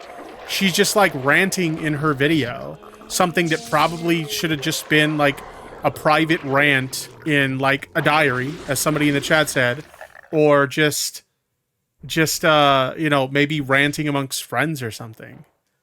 Like, why did it have to be a YouTube video? I don't know. It's whatever. My hormone. Yeah, if you need a break, if you need a moment, just go right ahead. I just took my hormones right now, but I was looking for my phone. I took care of that. Sorry. Oh, okay. Yeah, no worries. Sorry. So yeah. It was when you moved away from the mic. It was like I'm getting a little bit of back and forth. If you move away from the mic, I lose audio on you, so I couldn't hear everything you said there. But that's fine. It's no big deal. Oh, okay. Like I don't know. So you hear what I'm trying to say? Like that's me saying like I agree with you that in some cases. I'm gonna say, because I'm not gonna write them all like that, but there's definitely a space on Twitter that operates like that. That I don't like their stuff. I don't retweet their stuff. I just skip by it on Twitter because it's just like. I mean, I get again like in this video, even in this foreign man in a foreign land video, I saw what I would consider to be a pretty out of the ordinary level of like what I would call like back patting and wagon circling. Like, I mean, I think Jesse Gender, not to like name names, but I think Jesse Gender like did a big thread, which was like, this is a foreign man in a foreign land appreciation thread. Let's like shout him out right after like retweeting the video, promoting this video. Yeah. And honestly, I think this video was really bad. I think this video is like... The funny thing about it, taking away like all the like, you know, the comments about Vosh and the comments about Keffels that were made in the video, and the fact that they literally clickbaited Vosh and Keffels to promote this video, because if you haven't seen the video, it's like a 50-minute long video, and only like 10 minutes of it is dedicated to covering Vosh and Keffels. Like, they literally just clickbaited the video by putting Vosh and Keffels in the thumbnail, okay? But even if you were just to remove like the criticisms of like Vosh and Keffels, I watched this video and it was like a fucking fever dream. Like, you don't even understand the points they're trying to make. They use like memes and context that don't make sense, and the editing is just all over the place. Like, it literally felt like I was watching a fever dream. Like, I'm like squinting at the screen trying to understand like what point is he trying to make, because I don't get it. Like, this was, DemonMama is not wrong when she says this was a bad video for many reasons. Many reasons. Clickbait aside. That if anyone was being honest with themselves, they would acknowledge that like his conclusion that like marginalized people aren't given any wiggle room, that they're not. It was like if Leafy was a video essayist, a lefty video essayist. Yeah, because if you ever watched like an old Leafy video, his shit was like all over the place. But like, it was entertaining for the little kids that were watching his videos, little kids that were watching him just like bully, you know, autistic kids and stuff like that. And they thought it was funny because he was like saying like mean words to people. But like, imagine that stretched out to an hour-long like video essay, and it's talking about like leftist politics and shit like that. Like, it really is that. Shout out to Uber in the chat for the awesome comparison, because you're not wrong. It did feel that way. It genuinely felt that way. Allowed to make mistakes, and that they're torn apart limb from limb, which is the conclusion of the video, but the rest of the video is basically making out Keffels to be an incredibly harmful person with very little evidence played. Like, I think that that's like repugnant. Yo, he said that Keffels has, I'm paraphrasing because I don't remember the exact quote, but he says something like, Keffels has committed some of the most egregious lies and bigotries, and he shows 2 screenshots on the screen. One of them is a compilation of screenshots about noodle tweets from Storyfire, or not Storyfire. Oh God, Storyfire, that's a dead fucking platform. Blue Sky. How did I fuck up Storyfire and Blue? Anyway, it's a bunch of Blue Sky screenshots talking about noodles. And then the other screenshot is someone who's been insanely abusive to her and many other people, right? That's asking for an apology from Keffels, and Keffels says no. And that's the evidence that he presents of her egregious lies and bigotries. And I think that even people in your friend group should be willing to... He makes the comment that she's done harm at scale. How? How does she... I can't even speak today. How has she done harm at scale? Like, what scale? Go, man, that's fucking bullshit. But I didn't see that happening. In fact, I saw the opposite. I saw an abnormal amount of like going out of their way to promote this video, to be like, hey, let's build up, you know, let's gas this the fuck up. And I go, man, like, doesn't it, when this is all combined with all of the big statements about politics and the caring about marginalized people, but then a video that's just so self-contradictory and also, in my opinion, very manipulative in the way that it talks about Keffels, and also way overstates harm. Like, I mean, he described, and I quote, like, Keffels did cause pain at scale. Yeah, pain at scale, harm at scale, whatever. Like, what? How? I could think of a lot of things that Keffels has done that I think that there are valid criticisms to have for. But I don't think any of those things, even those things, the things that come to mind when I think that actually are worth valid criticism for, even those are not like causing harm at scale. So like, what's the harm? Because the examples that video gives, she didn't harm anybody. She didn't harm anybody at all. It sucks that you don't get an apology. It also sucks when your apology isn't recognized or acknowledged, but that's the world we live in. It doesn't justify lying about that person. Yeah, true. But that's just not true. It's just false. Some of them don't like, when are we going to draw the line and say, hey, dude, you're fucking lying now. You're just not telling the truth anymore. So I'll say this. And also, it's hypocritical, right? So like, it's good on DemonMama for actually calling that what it is, because it absolutely is a lie, you know? So mad props to DemonMama for calling it exactly what it is. It's a lie.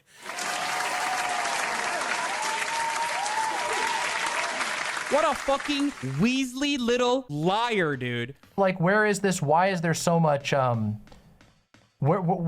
it almost seems to me like there's a bunch of people who who really don't like Keffels, and they're basically willing to promote whatever hurts Keffels, even if it's something that's like blatantly contradictory.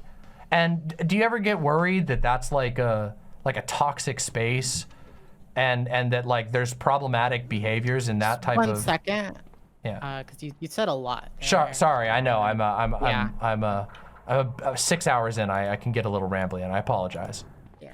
Because I'm trying to like keep up with every point. Sure, so, sure. Like, to like, so like pretty much I will say my examples that I use, I actually explain them to a degree. So people, because I can't just throw something out and expect people, unless like people just have their own personal lives. But I explain my personal, like I'd show a clip and I'd go into the problem with that. Because even like mine was, my personal critique is the say your name situation, the hashtag say your name discourse that I as a black person. I have some thoughts on the say your name situation, but we'll get into that in a little bit. Let's let the conversation continue a little bit first. It was very not like, I didn't appreciate how that was handled as a it wasn't just a Keffels thing, but it was like how a whole community of folks, and it's not even just in that, it was just like there was people that were just like whole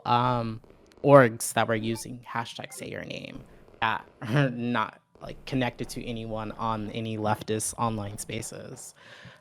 So yeah, I have So, because I only want to speak for myself, and as far as with this video, you know, like there's because I saw your whole most like 90% of your reaction to the video, and there's some things that I don't have the same opinion as you, but that's why I'm always gonna say like you can have your opinion, but you can understand where my frustration comes from, right? I can understand where you're like, coming from. I feel like I 100%. laid out my arguments pretty well, and to me that like.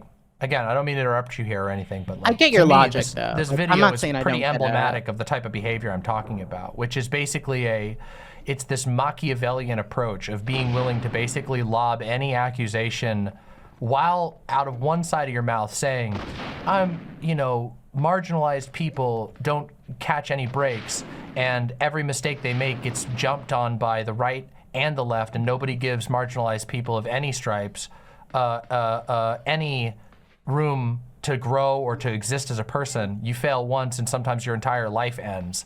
And then at the same time, make a video that's basically taking a giant spear and aiming it at Keffals on what I would consider to be pretty, it doesn't live up to that statement, does it? Doesn't that seem like, I don't know. Do you see where I'm coming from? It seems emblematic of what I'm talking about in these spaces, where there's like this overstatement of harm. Mm-hmm. There is this, exaggeration in the way people are talking, hurtfulness. I can say there's parts that he probably should have went in more detail, like more length and explanations on. I can say that. I mean, for fuck's sakes, it was literally a 10-minute segment covering both Vosh and Keffals in a 50-minute video. There was a lot more that could be said to justify putting them in the thumbnail. I mean, come on. But, you know, like, you have your opinion. I see where you're coming from. I get your logic completely. I get it completely. Do you really think, like just on a personal level, totally personal, do you really think that it's accurate to say that, like, Keffals has caused pain at scale? No, absolutely I really think that's not. an accurate thing to say. No. Let me be honest. When I heard him say that, I didn't actually get what it implied 100%. Like, I didn't get with it. So if you can... He also called a scoundrel. Yeah, he said the section you scoundrels are looking for. So he knew exactly what type of people he was appealing to, right? The kind of people who are just there for the drama, right? So like he knew exactly what he was doing when he made that video. If you can break that down to me right now, I mean, I can give at you least the mine. way I understood it. Now I can't be in his mind, but usually when somebody says pain at scale, that means caused an incredible amount of pain. Like pain at scale is a turn of phrase that generally means like a huge amount of damage. It's saying like pain at scale is like you've done a lot of, you've caused a lot of pain. And even if I think about all the things and Hubert says she took down Kiwi Farms. Keffals actually prevented real-world harm from occurring. True. Kiwi Farms is a toxic cesspool on the fucking internet of people that literally dox and harass people on a daily basis. And there have been literal people who have pushed themselves, or they've been pushed rather, to take their own lives because of the actions of people on Kiwi Farms.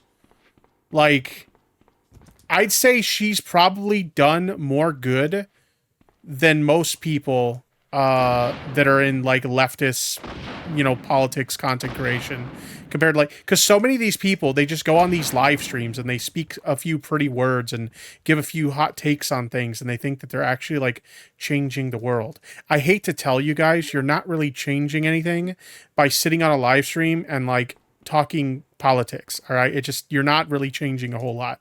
Like, I'm not gonna try and pretend like my content has some like massive impact on the fucking world. Okay, at the end of the day, I'm giving my thoughts on topics that I think matter to me, right? And in the process, I'm entertaining you guys. Like, that's it. All right, that's all my content does, right? I don't know. Trust me, there have been some moments. I've literally spoken to Keffals about shit that, fights that Keffals has gotten in person to person. I said, what the fuck are you doing?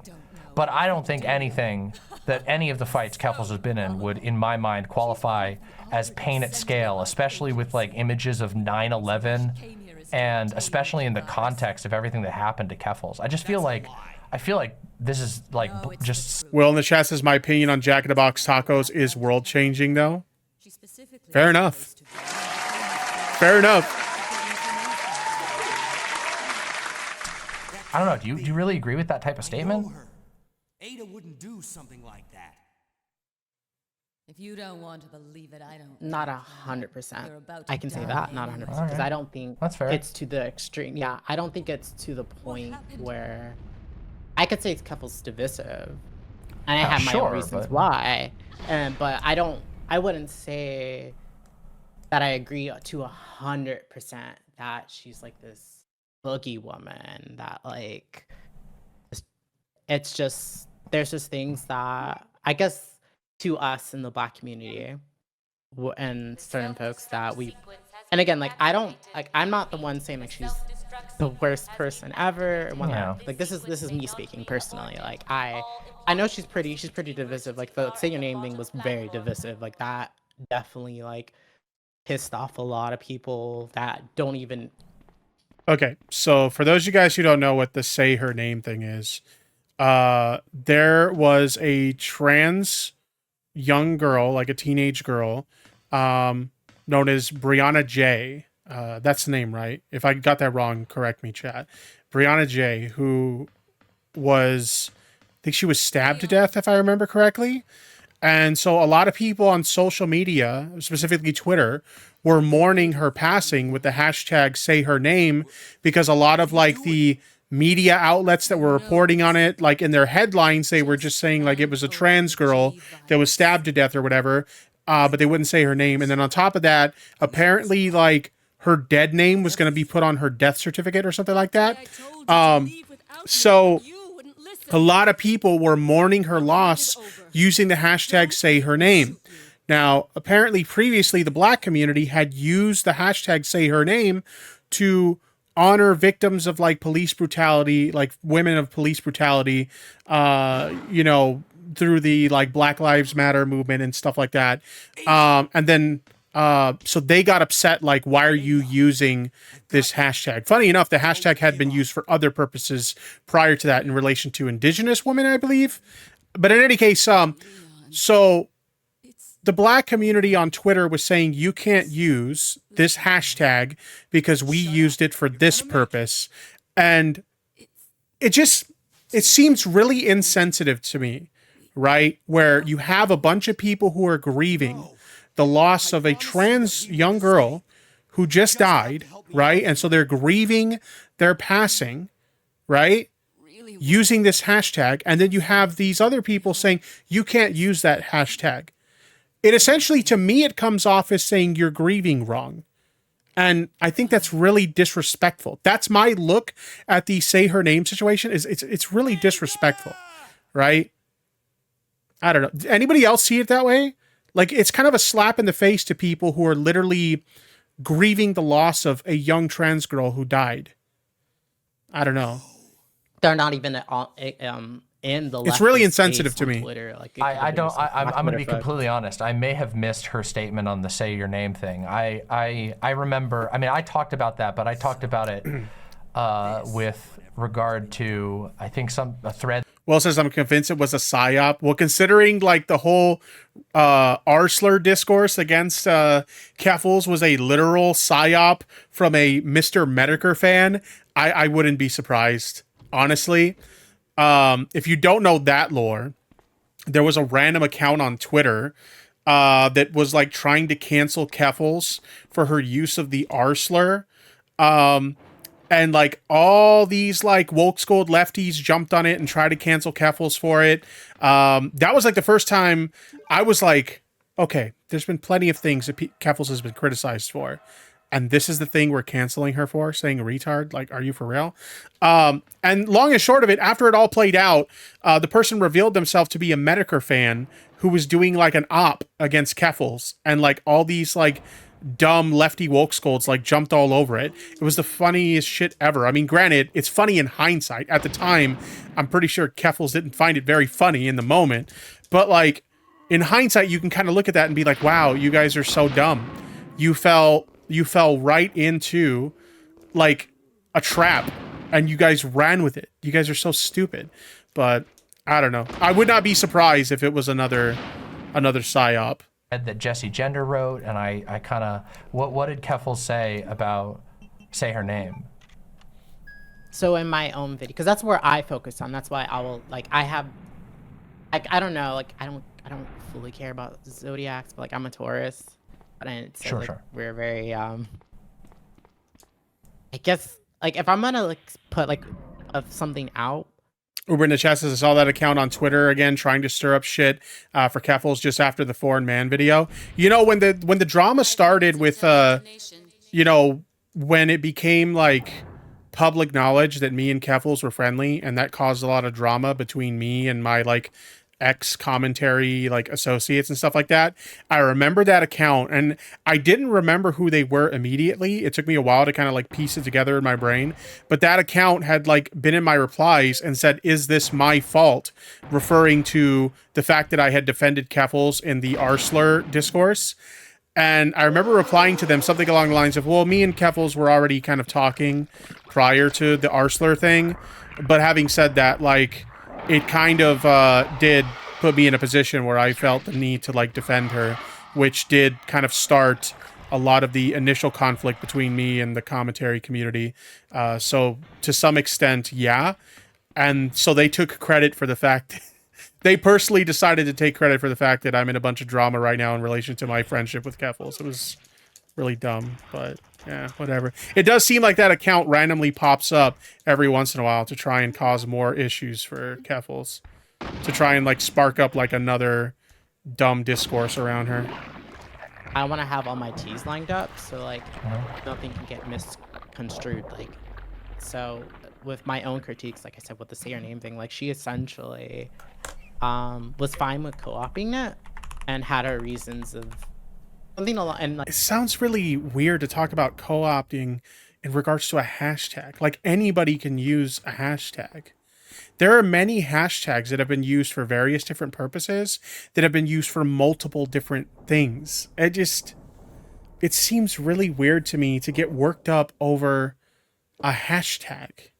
like if you can go to my own video to like, that's like when you see somebody get mad about stealing like a meme. Like if somebody posts a meme on Twitter and then like your buddy takes your meme and reposts it and you start bitching about, hey, you stole my meme. Like it literally is on that like degree to some extent of like bitching about stealing a meme. You stole my meme, or you stole, in this case, you stole our hashtag. It just seems really silly, like a really silly thing to get upset about. see exactly, because I included the screenshots of what she actually said. Sure. So that's why I'm gonna say it in a vague way, because I don't want to like I don't want to like say anything incorrectly, but it essentially was her, like her and other, and it wasn't just her, but other folks,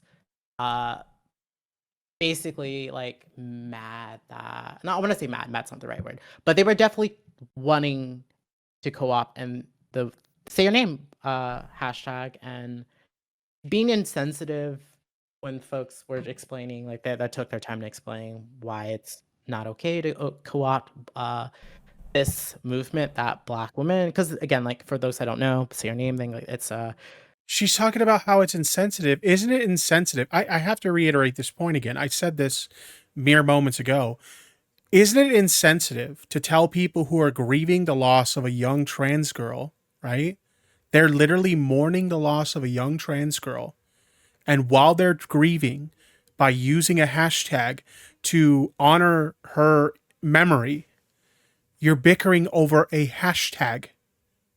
You're making a big deal and a bunch of drama with people who are mourning the loss of a young trans girl, and you're bothering them over the use of a hashtag. You want to talk about insensitivity? That is insanely insensitive. That is the equivalent of somebody going to, you're at the funeral of a loved one and you are mourning the loss of your loved one. And that's the equivalent of going into the funeral and like telling you while you're grieving wrong. It's very insensitive. So if you want to talk about insensitivity, maybe you should reflect a little bit more on how insensitive it is to literally harass people for using a hashtag to mourn the loss of a young trans girl. It's very insensitive. Because of the Black Lives Matter movement was solely focusing on men, or 90% of the time. You know, there was a lack of representation for the harm that Black women and Black femmes experience, because they also use say her name for Black trans women as well. Well, true, but I mean, Keenan in the chat says, as a Black person, they say the say their name thing is for all minorities. That includes trans and LGBTQ plus, etc. Interesting. I did not know that. Thank you for sharing that. So it was 100% the whole aspect of the type of Kiwi Bourbon in the chat says none of their drama is activism. Yeah, it's not meant to be activism. It's literally just looking for something to be outraged about. That's all these woke scold types want, is just something to be outraged about. Something to bitch and moan and bicker and complain about. That's all it is. That's all it is. attitude and tone I of thought being so okay with co-opting something that, like, as outsiders have no dictation of who gets to use what when it wasn't a space that was made for them or where it was made for them. This was completely for a whole movement for Black and femmes that were underrepresented. And do you think it's like kind of like how the Black squares in 2020, when people were sharing those with hashtag Black Lives Matter, it was clogging up and missing. It was covering a lot of things that Black folks were posting at that time, and it was just completely counterproductive to what I mean, I do think that's a little bit of a different thing. I mean, the black squares that's essentially what we're trying to prevent as what the meant of hashtags of Black Lives Matter. I guess here's what I'll ask you on this particular subject. You see the point I'm trying to make as far as even you well, don't. No, I should be clear. I completely understand the concern of co-opting. I mean, God, every single year that I've streamed, I've had to have conversations about, cops at Pride, the attempt to purge kink from Pride, the attempt to clean up Pride for corporate advertisers. I think that's a real concern. But do you think it's possible? Kaylin in the chat says, we. Yeah, she acts like she's a representative that speaks on behalf of everyone in the Black community. Like, she's really put herself on this pedestal where she is a representative for everyone in Black leftist spaces. And, like, why?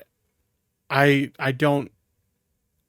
That's like saying that I speak for all Mexicans in leftist spaces, which I don't. I absolutely, people can think for themselves. You know what I mean? I don't know. Possible that, like, the say her name thing came from a actual genuine place of severe grief about a young trans person who was killed. Because I mean, to me, like, I don't deny that at all. But it seems problem lies, using the word co-opt is. And I'm not. I just want to get this out here real quick. It's like using the term co-opt. Generally, when that's termed, like the term co-opt generally implies, and this is just the way that it's used. That's what the term means. Is generally it implies somebody intentionally going out of their way to take something over to use it for their own ends. Like, for example, Burger King, putting their profile to a black square. As basically a free advertisement riding off the back of a social movement that clogs up the actual thing. But co-opting could also be as simple as co-opting AVE. That's like one of the biggest and easiest. He in the chat says, who's debating who? This is DemonMama versus SoulBunni. Examples for people in the Black community is people don't even realize the origin of some of these words, and they just casually use them. And sure. So that's I would say that's a little bit of a different type of co-opting, right? Like, that's like, we're talking about a very different phenomenon. There's degrees like in terms to of co-opting. There's degrees. Bezelbub, also not a debate. Well, it started as not being a debate, but it very quickly became a very heated debate. As you'll see, like, this is where the whole say her name discourse part of this conversation is where it goes from a pleasant conversation where two people disagree, but they're having a pleasant conversation, to it very much becomes a very, very heated debate.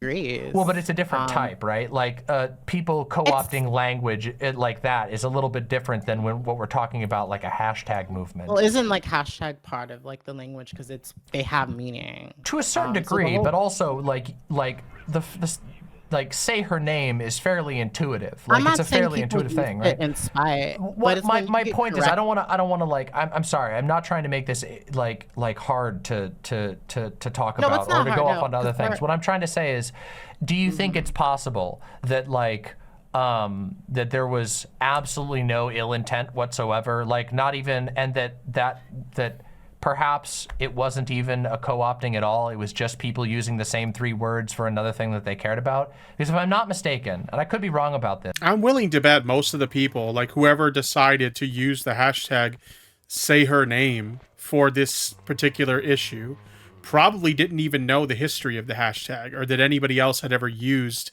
the hashtag before. Like I've seen other groups of people use a hashtag that they had no idea people had previously used a hashtag for another purpose for. So it's just, I don't know. The whole thing's just really, it's a fucking hashtag. but I believe Initially, that's how I it was believe at that first. initially that say her name was for missing Indigenous women, if I'm not mistaken. So, and I They don't have think their own word. They have their own hashtag. They have their own hashtag. They have, you see the way she just like dishonestly like hand waves that away as they have their own hashtag? Like, no, they used that hashtag. Say her name. They used that hashtag as well. So like, what it? And that's like a given thing. And that's also when people that run with Well- that talking point, they're speaking for Indigenous people. I'm not trying to because- speak for Indigenous people. What I'm trying to say is I'm not that saying you I are, wouldn't, at but least I'm saying, myself, like, what I would say is from my people that were perspective. using that type of argument were a lot of non-Indigenous people running and saying that, because at the end of the day, like, co-opting goes way back, even way before the co-opting. Sorry, say your name goes way back, way before even Sandra Bland. Okay, This right. is like this Yeah, goes that's what I was talking years about. back, even before, like, because I saw the type of articles they were trying to release. I'm like, there were many Black women years before those articles with these hashtags were used for. I agree with you. so- What I'm trying to say is that I don't, at least from my perspective, I Because would not call it people have co-op. MMIW, missing, murdered, MMIW. I'm trying to Yeah, forget the yeah, last two parts. missing and murdered Indigenous women, MMIW. Yeah. But that's Yeah. true. But that's not. But I mean, Thanks for those the things money, aren't you fucking exclusive to simp. one another. Like, you. there's 180 donated $4.99. Thank you. Hey, what's up, tipster? Hey, thank you for the super chat. I do appreciate it. there's all kinds Just of overlaps. people not used to What their I'm trying to name. say Just is that people I not- would not describe, you know. To me, that's like a straw man, because Well, it's hold on like, a second. you Hold don't- on. We're you don't getting see ahead of it. ourselves now. Hold on a second. What I'm trying to say here is, and I got to get my point out because I want to make sure that this is going in like a direction that's productive. Which is to say, I wouldn't call it you know, co-opting if Black women. Initially. I wouldn't call it Initially. co-opting. Hold on. I wouldn't call it co. She won't even let her finish her statement. She hasn't even finished the argument that she's making before she's like Thanks for the jumping in. money, you This is where fucking she's starting to simp. get heated. She's starting to get real heated. Donated $5 New Zealand dollars. Thank you. Good steam tipster. Thanks for your time. No problem. Thank you for joining us. Co-opting if Black women also used say her name, and also Indigenous people used say her name at various points in history. I would consider that an evolution or the using of a similar phrase. I wouldn't consider that co-opting. And I think that's the position that a lot of people are coming from, which is to say that it feels, I think a lot of people feel like there is an unnecessary policing that's happening when a tragedy happens and people come up with a hashtag, and then we're trying to say this is co-option or something, when I don't think that it's co-option. I think it's just a hashtag that's being used for a perhaps similar, perhaps different purpose, but ultimately to deal with a severe tragedy. You see what I mean? Like, I wouldn't, like, it Yeah, I wouldn't see what occur you to mean. my Can I respond mind to to ever something? criticize, like, if a Black trans woman was killed. Yeah, SoulBunni's getting upset. You can hear it in her tone now. And the fact that she's like getting closer to the mic and starting to speak a little loud, she's getting upset now. And then people were using say her name. I think it would be, I wouldn't imagine it would be productive, empathetic, or useful to go, hey, you're co-opting this from missing Indigenous women. You see what I mean? So I think It's incredible how patient she is here. I know, like DemonMama, is like god tier in terms of like being extremely patient and being like, even though they disagree, she's being extremely patient and very, very kind in this situation. Even though like we're very clearly getting to the point where SoulBunni's getting very upset, and she's still trying to be really calm and very cordial through this whole thing. I think DemonMama deserves some 07s in the chat for just how amazing she's been through this whole thing.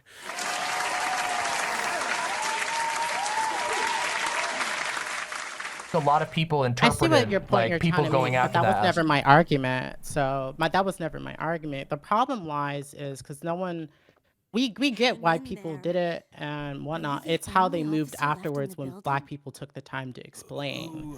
So, because at the end of the day, you don't see Indigenous people, you say their name, her name. That's just not the case. Well, I You're not actually, going I mean, I down. disagree with that. I actually, But, I mean, people are sending but links also- to this right now in But chat. I mean, also, and I they can looked into send that them, too. but Yeah, I'm just saying that I don't know that that claim is But at the accurate. end of the day, it's not a thing that like Indigenous women are using at a high number if they even are. And it's not something even I don't Wait a minute. So it's okay.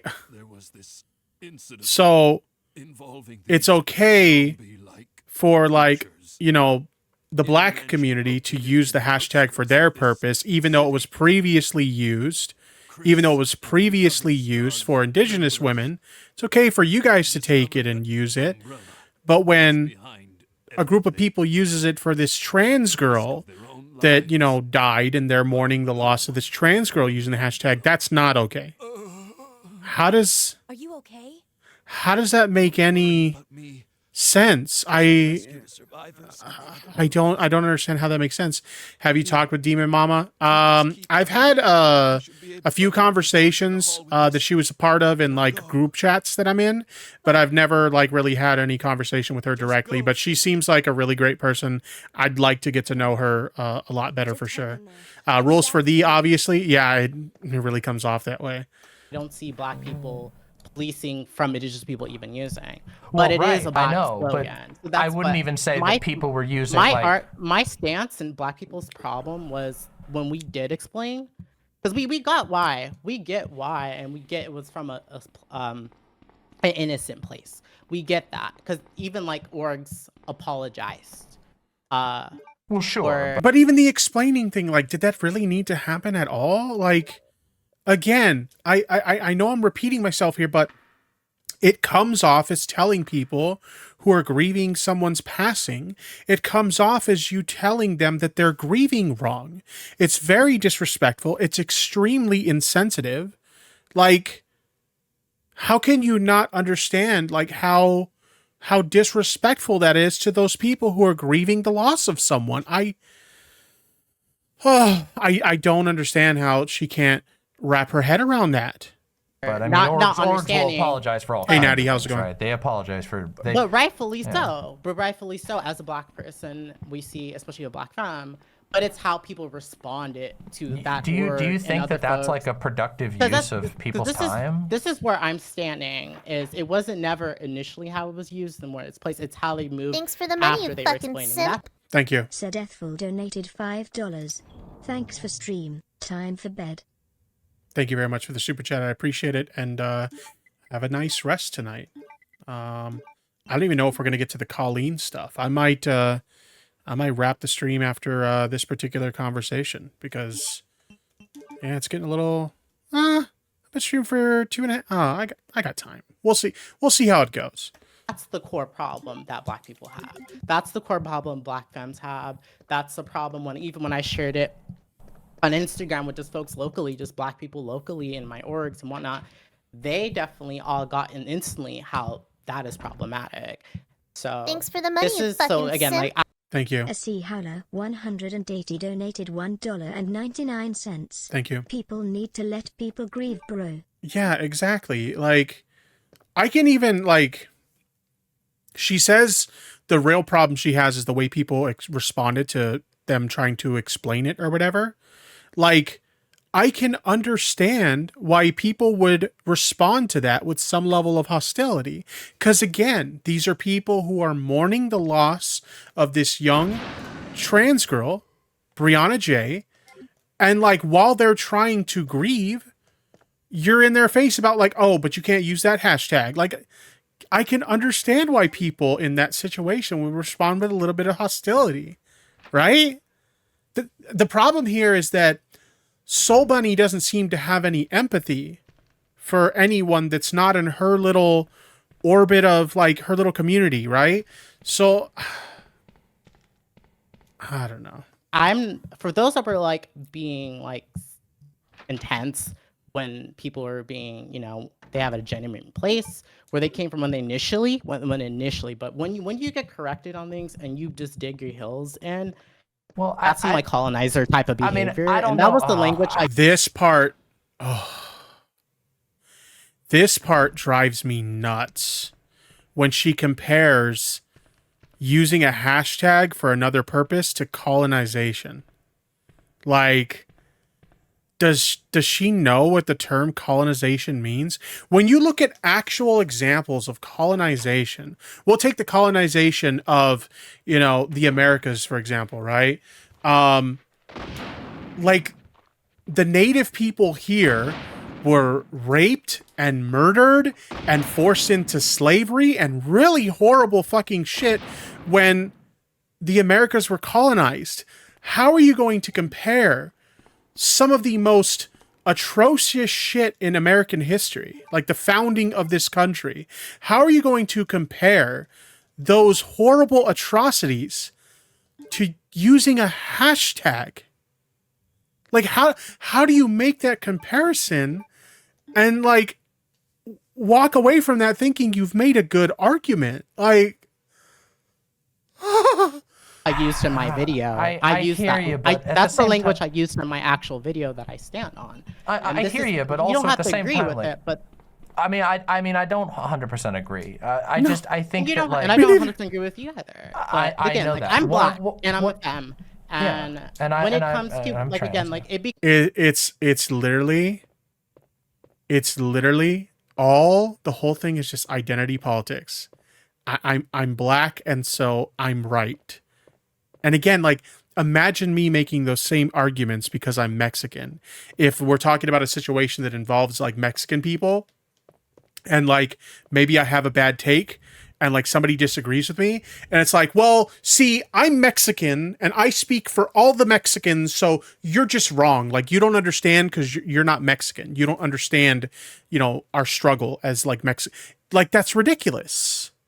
Like, becomes because I'm sorry. this is why I really don't like identity politics. I think there is certain aspects of like different conversations and stuff where maybe like your identity serves like a valid purpose, but so many times identity politics just gets used for like, well, I'm right because I'm this, or I'm right because I'm that, and you don't have the right to speak on this issue because you don't represent this identity. I hate it so much.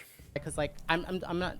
I need to like kind of. I'm almost finished with my thought because you said a lot before. Sure, that's fine. I got to speak. So we both said a lot. Yeah. Yeah. Listen, identity is an important factor in understanding perspective, but that doesn't mean people can't be objectively. Yes, exactly. Exactly. There's a time and a place and a way to use your identity in a way that's like a constructive way of expressing your opinion on a topic that represents or that affects people that are of that identity, for lack of a better way of phrasing it. There's like times when that's appropriate and where it works. But when you're using it as a tool for deflection of you're wrong because I'm this, or you're wrong because I'm that, or you're not allowed to speak on this because you're not this, like, that's where it gets like frustrating, right? I don't, and it just causes division, right?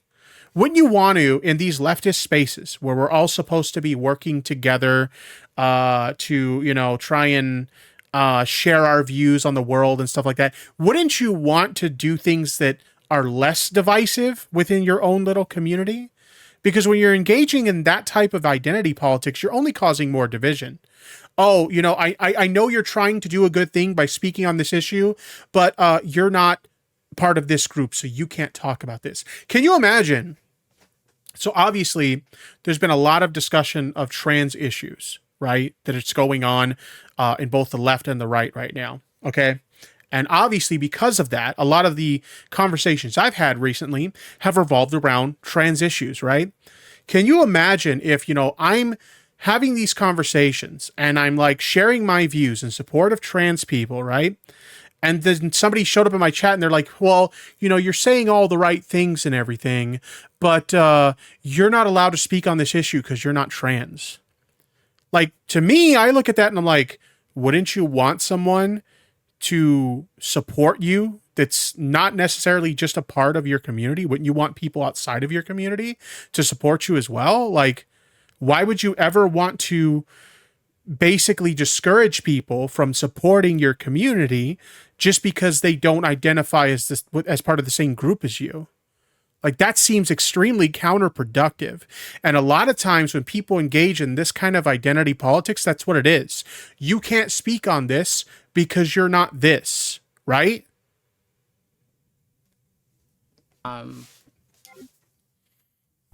This is where things like where it's like, because it's like essentially like a boundary or like that black femmes and we set, and whether like how non-black people feel, it's really not your place.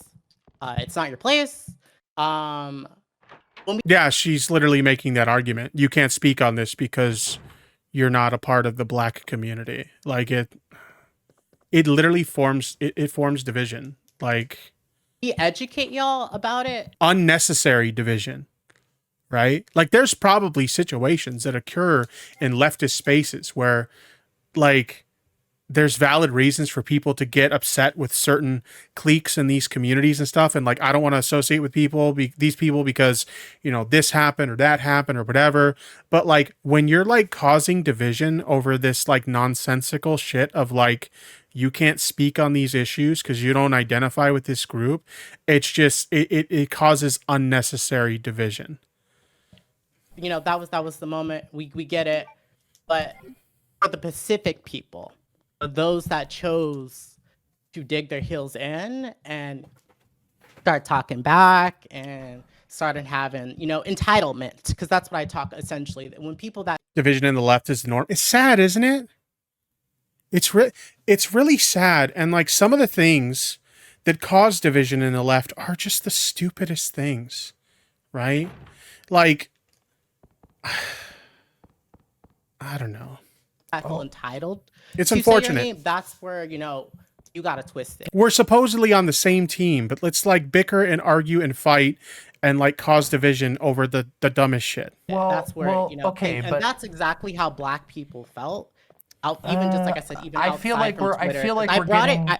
I brought it to Instagram to just local black folks, and they all, like, a lot of them responded, and like, Well, that's people from fine. Oregon. That's So great. That's fine. where I'm at. So The problem even that I'm because, again, having... like the arguments, I'm almost Okay. in. Because Sure. like the only people that I'm seeing that are immediately their response to use The division is why progress gets stagnant. Yeah.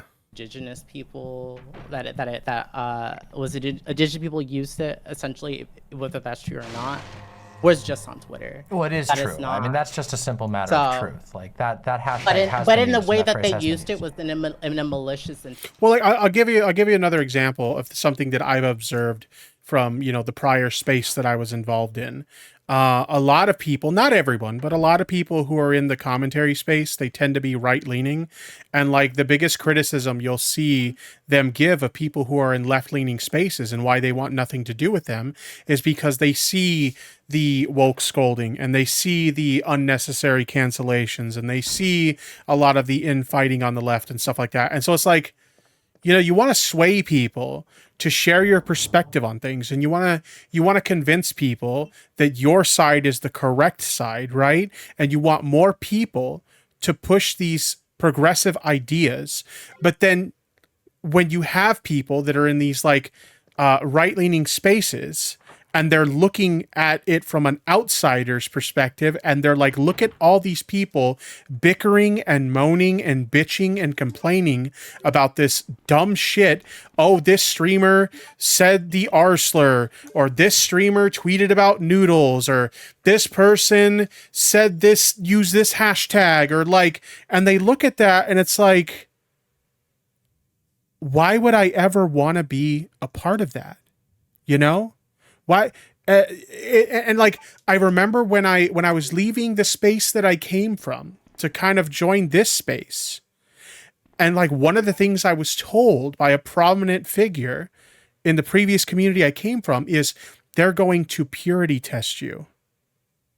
And they're going to find something they don't like about your past, and they're going to cancel you for it. This is what they think about the left. And it's because of shit like this. So again, I have to ask the question, how are we going to sway people from the right when this is the way that woke scolds behave? Nobody wants anything to do with it when that's what they see going on. You see what I mean? Intent to go, be entitled to go, essentially, like I said in my own video, colonize, say your name. And that was the stuff that we saw, and that's why we responded. This is where I start to disagree with you, and this is and I was disagreeing with you earlier, but it's okay. Fine. Well, wait, hold on, but you had your turn to talk, so I want to say my thing now too.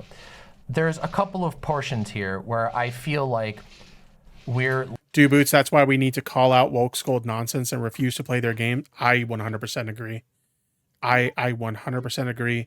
The unfortunate reality is that so many people in leftist spaces, when a woke scold mob comes for them, they just bow to it, or they completely just like leave, right?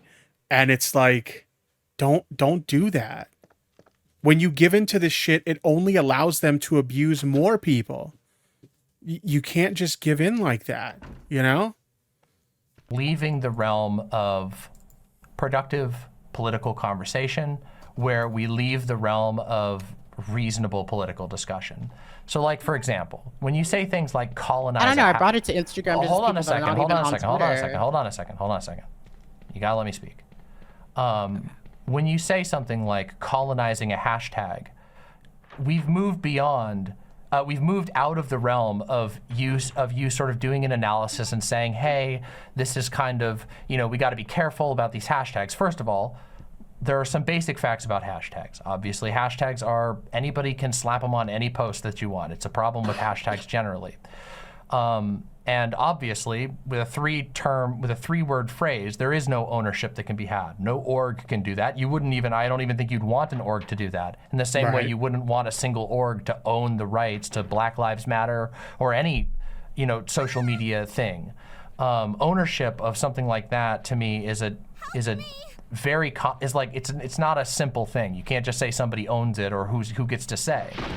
Like, I think a case can be made that people misuse it or whatever, but that's a little bit different than claiming ownership. And of course, when you start to say something like white people were colonized and they had been educated, there is a, I mean, I don't know if that's like, the language starts to reach to the point where I feel like we're talking about different things now, where now you're alleging things that I don't think are accurate to what actually happened. Like when you saying that somebody colonized a hashtag, I mean, that's very strong. It sounds very absurd.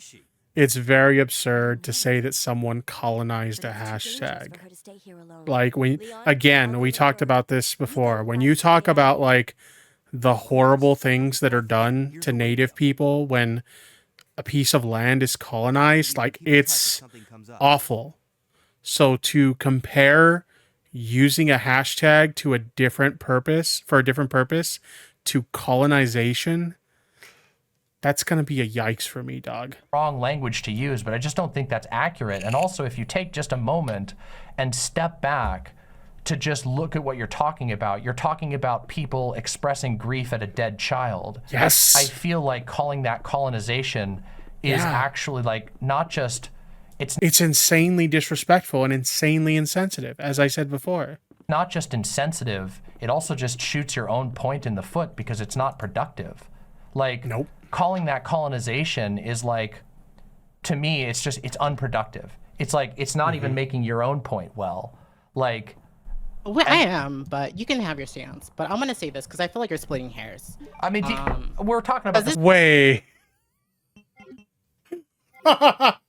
You're saying that DemonMama's the one splitting hairs here? You're the one You're the one that's making a big deal about the use of a hashtag. You can't say someone is splitting hairs when you're literally pissed off about the way people use the hashtag. Come on. This is the subject. This surpasses Twitter, because like I said initially, yeah, but the colonization, because that's the right language. It's exactly what. No, it's not. The fact that when we, because earlier you said that you could understand that people were initially. You can't colonize a fucking hashtag. Specifically initially, that's what I've said multiple Well, I mean, that times hashtag initially. never even got that big, to be fair, this time around. It was a grand total of like 1 week. These aren't. That's not the point we're making. The problem started when they got educated, when they were informed, when black people took the time to let them know what this means to us. Do you think all black people femmes. agreed on that particular point? Because I mean, I don't. This is, for those that were even arguing it, it was a very terminally online thing, because every day, like I said, everyday black folks. Well, I feel like that goes both ways, right? Instagram.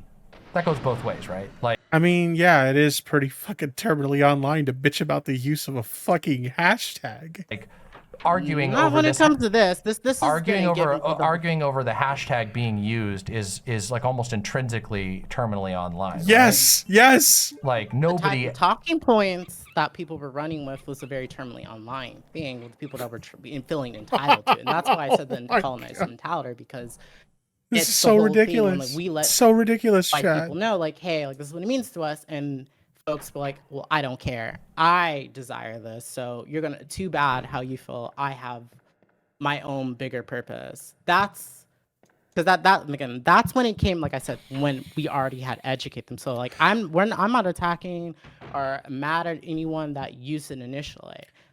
This person's activism begins and ends on Twitter and YouTube because it's not activism, it's fucking slacktivism. That's what it is. It's just finding reasons on the internet to be outraged and disguising it as activism. That's all it is. What most black folks don't feel that way, and I think anyone that did feel that way initially, like that's more like a Twitter thing. But when it comes to when we go out our way to educate and let you know why, you know, we're very sensitive about our own movements that we made, and this has been like way before Sandra Bland, years before Sandra Bland, and a lot of people don't even know who Sandra Bland is. Yeah, there was a very specific reason why this was even created. You know what's funny about this? If you were to take this situation to like normies that are not like a part of these spaces, this is the reaction they would have. Let me see if I can find this meme. Like if you were to try and have this conversation in like normie spaces, this is the reaction they would have. Let me see if I could find this meme. Hold on. It's like, excuse me, just letting you know you're not allowed to use that hashtag. This would be the response. God damn it, stupid emulator. This would be the response. Like, are you for real right now? You're trolling, right? Like, you're fucking kidding. Like, it's dumb. It's really fucking dumb. Like, holy shit. Like, am I wrong, chat? Am I off base there, or do you guys agree that it's really stupid? It's really fucking stupid. Jeez. All right, can I get my game back now? Where did my game go? Do you want to just stop emulation? No, I don't want to stop emulation. I want to play my game. Thank you. Initially, this is not like a hashtag like Me Too. Because no one's over here arguing that just because that was made initially by a black woman, that no one else should be using it. This is a very specific, different case. Well, this right, is not a Me Too thing. Because that's why I feel like people were trying to talk about it as if like it was a Me Too hashtag. Because when I saw some certain people using that came from a black woman, and I thought that was that's why not the right argument. You know, but from my this is a very position, that's why I different kind of case. think that the ownership argument. Emmy in the chat says SoulBunni scoping and seething. Kinda. You are coping and seething. You just can't accept what you're seeing. Yes, you're coping and seething. The truth is scalding, and now you are molding and coping so hard.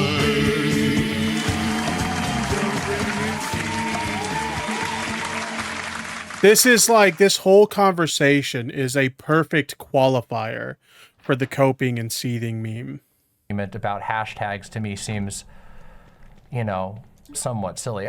Again, that's why I'm saying this is a different case. This isn't a Me Too hashtag. This is very specific to you. Wait a minute. A very, like, when it comes to just like the movement that Black women specifically are underrepresented and all that stuff, like everything that, like, again, even of our own movements, that's the whole. Say Our Name would never exist if Black Lives Matter was actually inclusive to women and trans folks. When the same week as George Floyd, when he was murdered, Iana Dior, a Black trans woman in the same city, was dogpiled, jumped by almost upwards to 30 people for getting in a car accident, simply just because she was trans. Yeah, These I mean, hashtags I exist agree with exactly you that, for like, that. So that's why, well, but you know, like, it's- I get where you're coming from, but Yeah, like I said, like, I everyday just Black feel like- people are not gonna have the Twitter response that a lot of these people that felt very entitled, which isn't a colonizer mentality when it comes to white folks. That I think feel like that's. despite us, and I just you feel can like feel it's how you very will, but hard this to is how judge Black that. people talk. This is how Black people talk about this. When these type of mentalities, we're not afraid to use that word. And you know, if you know, you I can mean, feel how you I'm want, not but afraid as a to. Black, I'm not afraid. I don't know. Like, there's a lot I'm of not stuff saying that's you to, being like- said here that's like I don't know exactly. I'm what, not saying you have to agree with me as a Black person, because you know I know where Well, we no, stand. I I know mean, when I brought it to, like I said, Instagram to just everyday Black folks, they were very baffled. Sure, to but just you how always entitled know, people like, you are. have to know that, like, And again, there's I'm always not going to be afraid to like a use the selection term. sample. Like, I mean, I'm not trying to say that, like. very specific. This is about entitled people when they got informed. Well, that see, they that's felt, just why I just anyway, the and that's, reason that's why what I I felt. Kiwi Burb in the chat says, grieving the murder of a trans girl equals entitled colonizer. It's really ridiculous, right? When you explain the bigger context, this isn't just people using a hashtag. This is people using a hashtag to grieve the loss of a young trans girl. When you explain the bigger context of it, it just goes from already being rather absurd to being just outright batshit insane. Like, it's ridiculous. There's no way you can cookie cutter slice this up or whatever the fuck and make it make sense, because it doesn't make sense. I always like to, like, okay, here's my gauge for insanity. Okay, when it comes to internet stuff. The way I like to gauge insanity of internet stuff is I take people I know in the real world, like normies, like whether they're coworkers, whether they're, you know, family members that don't really have a presence on the internet, or just like normie people that don't do internet shit, okay? When I take a lot of these ridiculous, stupid, batshit insane arguments that people get up in arms about on the internet, and I explain this stuff to them, they literally look at me like, you can't be serious. Like, this can't be something that people are upset about. And you're like, yeah, they're really upset about this. And they just, their eyes glaze over because they just don't understand it. And it's so dumb. It's so fucking dumb. Some of the things that people on the internet get upset about. They're mad over the use of a fucking hashtag. Test the languages, because, like, That's at least why for me, it's colonizer language. It's the right thing. It's the right word to describe. I still can't get over how absurd it is to compare the use of a hashtag to colonization. I have no words, chat. That kind of entitlement mentality. That's exactly how we're talking. That's how we're talking in colleges right now. That's how, you know, that is exactly what, you know, when it comes to even the way like Gen Z Black folks are talking, and even just other folks. I just don't know. I don't know if I can. I can't agree with the idea that, like, people are being entitled by using the hashtag or by wanting to be able to have. They showed it by when sort they of, got like, educated, and that's what Keffels did. But I It mean, was the kind of couldn't pretty response. much. I mean, that language always. that type of language always raises my hackles just a little bit, because I think that anybody can frame themselves as just educating. I could say right now, if I wanted to, that I'm just educating you. And whether or not people would say that's true, this is just a common knowledge within the Black community, though. Like, this isn't like some like big brain thing. I don't know if I agree that, like, I don't know if I buy the idea that, like, you don't have to agree with that, but this why I said, maybe, like, when I maybe it is. I can literally. I don't know that either of us. Well, hold on. I don't know that either of us really have the ability to poll at large the Black community as a whole and come to a conclusion as to. Maybe. Is this common sense? First of all, I always hate when people appeal to common sense for arguments. We saw this with Poncho, where he claimed his anti-trans takes were common sense. We saw this with the Poncho fan, where they thought that, like, their opinions were common sense. And now we have this situation. You can't use common sense as an argument, because what's common sense to me is not going to be common sense to you. So it's always the dumbest thing when you hear someone say, well, this is just common sense. No, it's not. You're mad about the use of a hashtag on social media. There's no common sense in there at all. The Black community was not split on this. I have a hard time believing that the average Black person this is like your own bias showing, because I'm literally just saying, like, right now, like, I took it to outside of Twitter, where everyday Black women, people that run orgs, people that are just, and they said that they responded. I just want to be clear. They said that they felt like white women 100%. were colonizing the. You don't. Let's be specific about our wording. Well, I'm trying to be. That's why I asked specifically, like, what you're saying that they did, because there's been some back and forth as far as what's going on. We're saying white people in general. We didn't say white. We said white people. Yeah. So you think that white people were colonizing it with a dead trans teenager mentality? It wasn't. That's the problem. Is you can, like. And the thing is that we get lost in some of the vague language, and I just want us to remember. Wait. No. I want to be completely clear. Hold on. How is that a straw man? What? Straw man. Hold on. Please hold on a second. I'm not trying to make you angry. I'm just trying to be clear, because again, what we're talking about. Sensitive though, because like I'm gonna I don't want to keep repeating myself. Like I said, the problem lied is once they were educated, because we all get why they used it. We know it's for a noble cause. Okay. Let me ask you. We gave them alternatives. Wait 1 second. We gave them alternatives, and they said. By the way, Chad, I need to play the Claire scenario of this game more often, because I find myself getting really confused with what I'm supposed to be doing next. I think moving forward, when we stream this game, I got to play this Claire scenario more often so I can familiarize myself with it a little bit better, because holy shit, I keep getting lost along the way. Anyway, let's continue. No, we want to say your name. And that's why I and other folks, that entitlement, the proper descriptor is that's some colonized behavior shit right there. And that's how everyday Black people will see that. We're not over here afraid to use the word colonizer, because then it's gonna hurt the feelings of non-Black people when our shit is being colonized. That's literally how we talk about when a lot of even just play AAVE when it gets co-opted. So this is the very similar sense, and we get it, like I said, a noble cause, but once you get educated and you say, fuck that, I don't care how you feel, how I feel, it goes above how you feel, that's some colonized behavior shit, and that's exactly how everyday that mentality right there, like, I don't, fuck you, I don't care how you feel.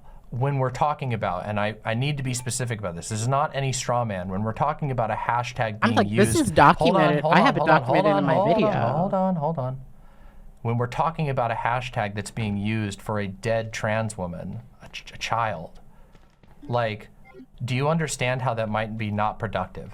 Do you understand how that might actually like? I think it's not productive for white people to like dig their heels in on something that was very simple. When we gave them you're being hashtag very broad options. by saying white people, but I mean, I feel like there's It probably was a lot of white diversity. people. I feel like It there's was a probably a lot of white diversity of people. opinions on this particular issue. It wasn't a lot of black people running and saying this. Well, I'll say that right I now. don't think either of us have the numbers for how many black people agreed with this one hashtag that I popped up think for a week on you Twitter. would All I'm take- saying is, all I'm trying to say is that like this, we got onto this because it was something that you said was like an example of why you think that It is an Keffel's. example. Well, hold on, hold on a second. Why you said that you felt like it was at least partially accurate to say that Keffels had done damage or had caused pain writ large. This was divisive. I said be divisive, and this is an example. Okay, of why the this was divisive. divisive, but like, can you understand how people might interpret it another way, and not without us jumping into saying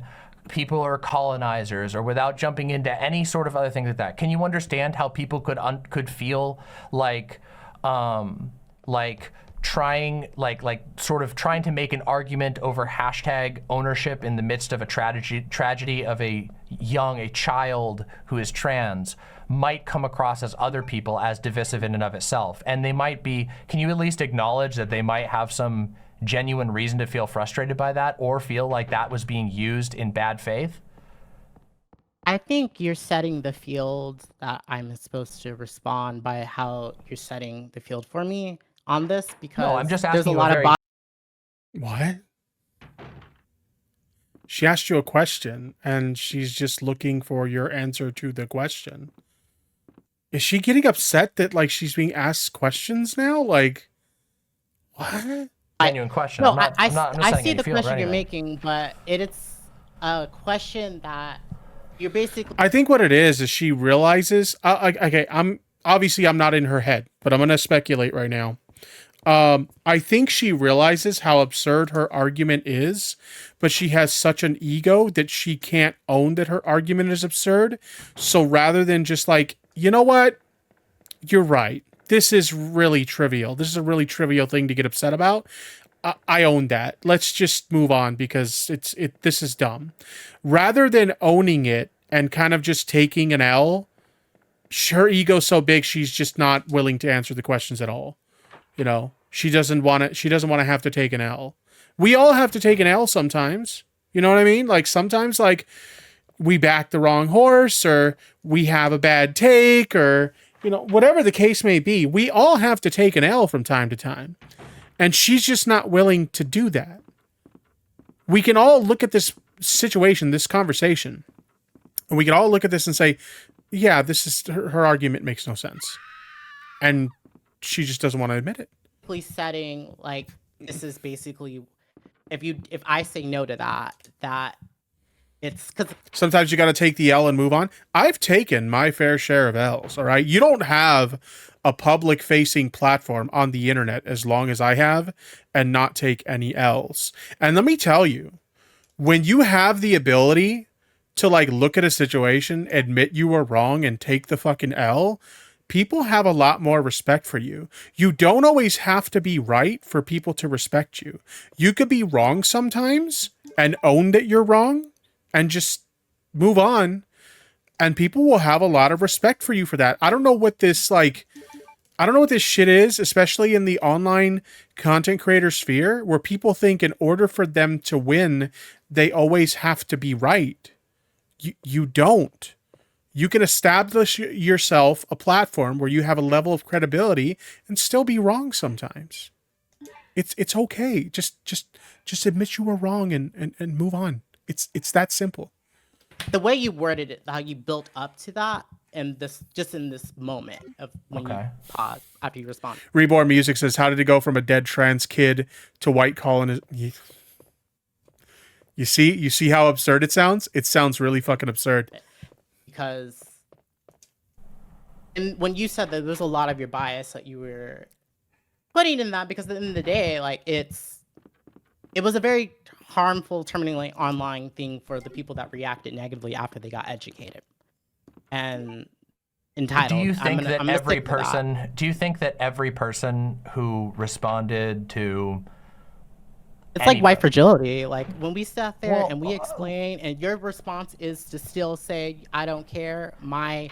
I just reason feel like you're matters being. I feel more. like you're being very broad. Like, okay, here's the problem that I'm having. I think I'm very clear and The candid problem I'm with having it. here is that I feel like there's a sort of, we have a fluctuating focus. There's a statement. I'll say of, this, so Lemmy Lerm would agree agree with me on this. I'll say that 100% because like I said, like Black folks, we get this. This is like a very given. That's what's like. This was a very terminally online thing, a moment that should have never had gotten even to the point that. I'm sorry. I know I already kind of said this earlier, but you cannot refer to the other side of an argument like this and refer to the people on the other side as terminally online, because you are literally bickering over people's use of a hashtag on Twitter. That is the most terminally online thing I have ever heard in my life. Starting a hate mob witch hunt against people over a hashtag. The usage of a hashtag. That is as terminally online as it fucking gets. Literally. That it did. It should have. I mean, I agree. My like I video said, on it 'cause was that we I felt like there's a time and a place, and that when we're dealing with tragedies, that like we should be strategic to a certain I don't degree. think Black people were were bad for educating folks on the importance. I mean, I never said that, so I didn't say that at all. Why? I mean, it doesn't even make sense that she's just kind of boiling it down to like educating people. She's literally using this as an argument. She's literally using this as an argument for why the criticism of Keffels is correct. This is so much more than just trying to educate someone. Why they can use this?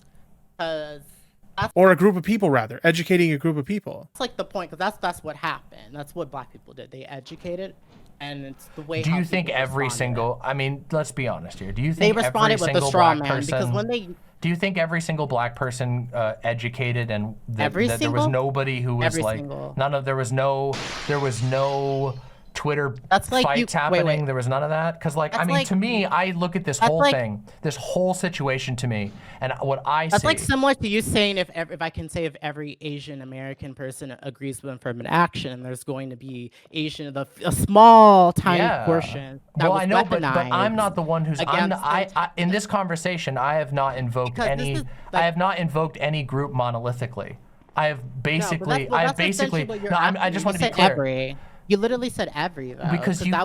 Because you're saying that like okay, this is what I'm talking about with the vagueness and the specificity is sometimes going back and forth here. I'm very clear though. I don't think I'm vague because this is a very common sense thing within the Black community as far as how we feel about say our name. So like I said, like I think this is the last time I'll say this because I think we can move on to the topic because you're not going to get me to concede on this as a Black person that brought it to regular Black people outside of Twitter that don't even use no Twitter, that over here with kids and stuff that just check their Instagram like is basically their Facebook. Sure. We all saw the entitlement and which is traits of a colonizer mentality. When we educate you about it and folks first thing is to go use a straw man on, well, my cause matters more, or you go pull up that indigenous folks use it as a straw man to go shoehorn yourself into using it. No, right there, because that's what people were doing. I think that's a very bad. I'm doing. sorry, I got to stop right there. I think that's a very bad faith interpretation of what I said. Absolutely. I think it's bad what faith I to not said acknowledge is that that's what what I happened, said. because that's Excuse what me. happened. I gotta be able to say my piece on this particular part. But on this particular issue, what I was saying is that from my perspective, I would never have called it co-opting if Black women started using a 3-word hashtag that also happened to be previously used by, missing Indigenous women, which it is, and it is. You can verify this. It's just a matter of fact. I did use the example of Me Too, So, that like it started off with someone Black, but no one's gonna sit here and be mad Sure, that but- non-Black people used it. but But you that's can- what I you said, can that surely- Me Too and Say Your Name are not to the same things. You can't. That's because your example is equivalent to Me Too. When it comes to Say Your Name, Is that? It's- I don't think so. I'm literally using the Say Her Name, and I'm saying that like missing and murdered Indigenous women is a movement that used that hashtag.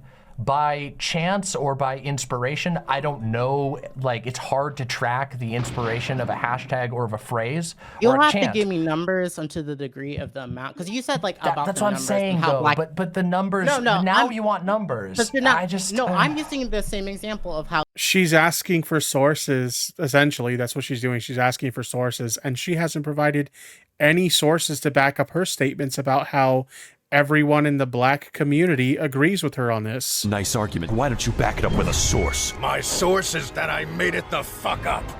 So you're asking for numbers on how many black people agree on the common sense thing. No, of the say your I'm name. just saying. But That I don't asked you know if numbers we for can how make many an- Indigenous people actually use say your name to the degree that it could be used as an argument against black people that are saying please respect us on this boundary that. DemonMama did not demand numbers for this.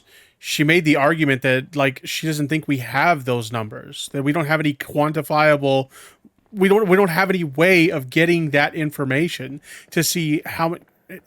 It's so dumb. This whole thing is dumb. Representing. Here are literal hashtags that you can use for hashtag her name is Brianna and these other things that we did offer. And folks said no, they were entitled to it. So that's exactly why we use the language colonizer. I think and all of this there's is kind no of way getting aside around from that. Who is we? Who is we that is using the language colonizer? You use that phrase in this conversation. You refer to it as colonizer. Who's we?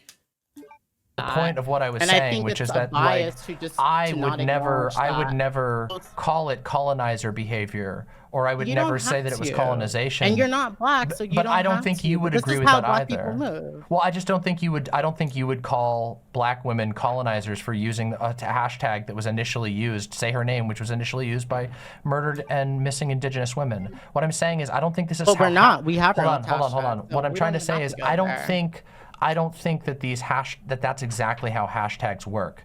And because of that, because nobody can actually own a hashtag, you or I right now, you could I go don't on- think black people wait, have hold to on, go hold on. copyright a Hold- hashtag Hold on, for hold us on, hold on. to I'm have not our saying space you got to. In respected. fact, that's the opposite. I'm saying the opposite of that. You could right now go tweet anything you want. You could literally type anything you want with with a hashtag of any type. You could take, say her name, you could take me too, you could take any hashtag. That's just how hashtags work. They are tags that you can Yeah, I tag could get anything. that.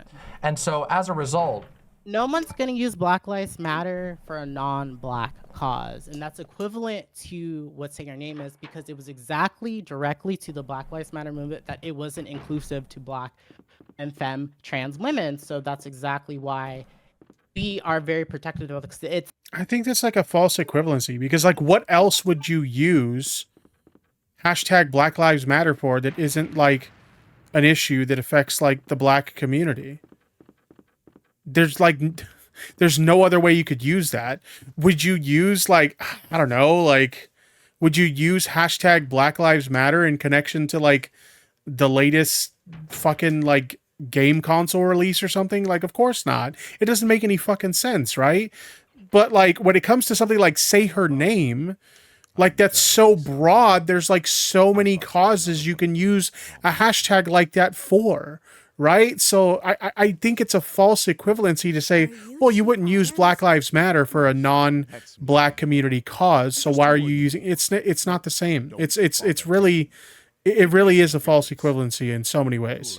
essentially the femme version of Black Lives Matter because they're not using his name they're not doing that literally. So that's why we're very. Well, I mean, I protective have about seen it. like say his name used multiple times. I mean, I've seen that around even in posters and stickers that have been put up But around even town. with that conversation, that's like a co-op of Say Her Name. So, because Actually, I kind of gave a bad example. I kind of gave a bad example on like something you wouldn't use the Black Lives Matter hashtag for, because who remembers that? What was her name? I can't remember. There was a Twitch streamer who was trying to like guilt companies into giving her like free game consoles, and she was like attaching like the hashtag Black Lives Matter and like other like hashtags related to black causes to it to try and guilt the companies into giving her like free game consoles, which they did, by the way. But yeah, maybe my example wasn't the right example because that's literally been done. To say our name will exist because of Black Lives Matter was not inclusive to us, and that's already a conversation that Black folks had years ago. So this is the other thing. So it's like what Black people were saying, like and me too, and other folks, like white folks would know this is exclusively for Black folks if they paid attention when people were using it for Breonna Taylor. Yeah, but those examples are more in the case of shouldn't rather than can't. Yeah, exactly. And so even just 2020, that's like the most recent time that collectively it showed us that they weren't paying attention. That if they were saying it, they weren't really taking. If anything, Blue Lives Matter is one that co-opted a name for a cause opposing Black Lives Matter. Yeah, that was absolutely good example from, I don't know how to pronounce your name. I'm not going to say it because I don't want to butcher it. But that's a good example. Let's get some 07s in the chat for that example. That is a perfect example of something being co-opted.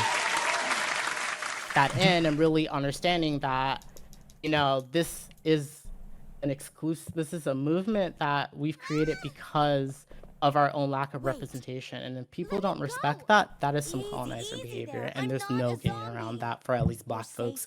That's how Black folks feel, and we have every right to feel that way. And we're not trying to be palatable for non-Black folks.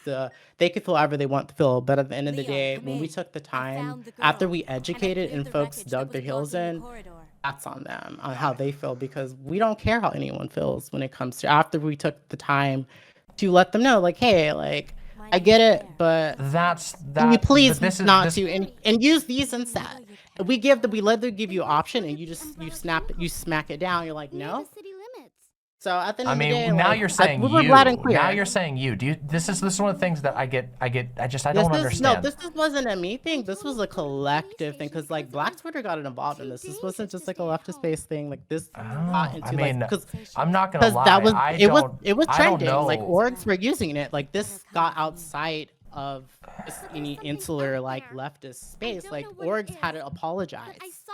Are using when you say in orgs, I know what you're talking about. It was actually it was one small protest group in the UK that did do an apology. But I mean, when we're talking orgs that apologized, this was a small org that did the apology. I think you're splitting hairs. Well, no, see, that's what I made myself clear. She said splitting hairs again. I'm sorry, like you can't claim that DemonMama is splitting hairs when you're literally bickering about the use of a hashtag. I mean, that is like the definition of splitting hairs. Like, what? Yeah. What? I don't know what you mean by that. I mean, okay. It's clear to try to express the perspective of Black folks and how we feel. I hear what you're saying. What I'm trying to say is, don't you think I shared things to Instagram and just regular day Black folks that don't know nothing about no bread tube, don't know nothing about no debate pros, that know nothing about even how Twitter spaces go. Some of them don't even engage ever with Black Twitter. So, like I said, like I mean, I don't know. I didn't say anything about any of that, so I don't know. I don't know. I think we're going in circles on this. We are going in circles a little bit. Because, like I said, the point is, what I'm trying to say here is, I think that there is especially, I mean, we can go back onto the topic of quote unquote bread tube, of quote unquote video essayists, these consumer groups, which is what they are. They are consumer created categories that people can sort of pitch their content to, and sometimes they'll be accepted, and sometimes they won't. Nobody really knows who actually belongs in BreadTube and who doesn't, because it's created by viewers. Viewers decide who they call BreadTube. Nobody actually, but on all of these groups and in these sort of broad spaces that we exist in, I think that there is an active tendency, and I think that this is on a lot of sides, to overstate harm, to pick issues that are one, there might be some sort of nugget of truth or analysis that's there, but then turn it into like a major social what's the word I'm looking for? Schism, or like a point there where you have to declare a side. And I think a lot of it is kind causing of division. And we kind of got off on a tangent on this particular topic because I was asking, your opinion and trying to share some of mine as far as the way I look at it. And I don't know. When I see a lot of people claiming that they care, maybe it's just the whole space is just shot. Maybe all of this just doesn't matter, and this conversation doesn't matter, and none of the videos we've been talking about matter, and your videos don't matter, and my videos don't matter. That's also a possibility. I'm totally open to that. I mean, I am very honest with my audience and tell people I'm an entertainer at the end of the day. I've never been anything other than that. I've never represented myself as some kind of, political thought leader or activist or whatever. But I guess I just feel like a lot of times there is a weaponization of serious topics or topics that are serious at their core, and they turn into like really hurtful interpersonal fights that just make everybody miserable and everybody bored too. That's the worst. That's like almost the worst part, is that everybody in here is a streamer and a YouTuber. We're all entertainers at the end of the day, no matter how much we self-delude about it, which I don't. Maybe other people do. I know there are a lot of people who try to sell themselves as saviors or as a movement leader or something, when ultimately you're making YouTube videos at the end of the day. And that, I think YouTube videos are cool, but they are YouTube videos. And I guess there's just a lot of, it seems like there's a lot of fucking, there's a lot of hyperbole. There's a lot of statements of harm that I don't feel are often backed up with evidence. I worry about that. You know what I mean? Because I feel like it makes this. It's true. You could literally just make a claim about somebody's like actions, and say that their intentions were to be like racist or transphobic or homophobic or whatever the case may be. You make these assumptions about people's intentions about things, and then you can just blindly say that their actions caused harm at scale, to use foreign man's words, and you have no evidence to back that up. In the case of Keffels and tweeting about noodles, where is the examples of the harm that Keffels has caused by tweeting about noodles, by saying that noodles are tasty? Can you demonstrate the actual harm that's been caused by those statements? Because I've yet to see any actual examples of any harm. And let's be real, there was no harm. Okay, let's be super real right now. There absolutely was zero harm that was caused by those statements. But it's just insane to me that people in these spaces could just make these claims and say something like that and claim that people are causing harm, and then people just eat it up as if it's factually true. And in so many cases, it's not. It's genuinely not the case. Space miserable, and it actually defeats our ability to do cool stuff. It floods the space with people slandering each other in games of telephone instead of actually cool and interesting things. Does that make sense? That was I can agree with the kind of broader point. Good time to shout out Poppy and Zena's Offense versus Harm series on their channel. Excellent videos on the exact topic. Yo, I didn't know they did a series on that. Maybe we'll check that out.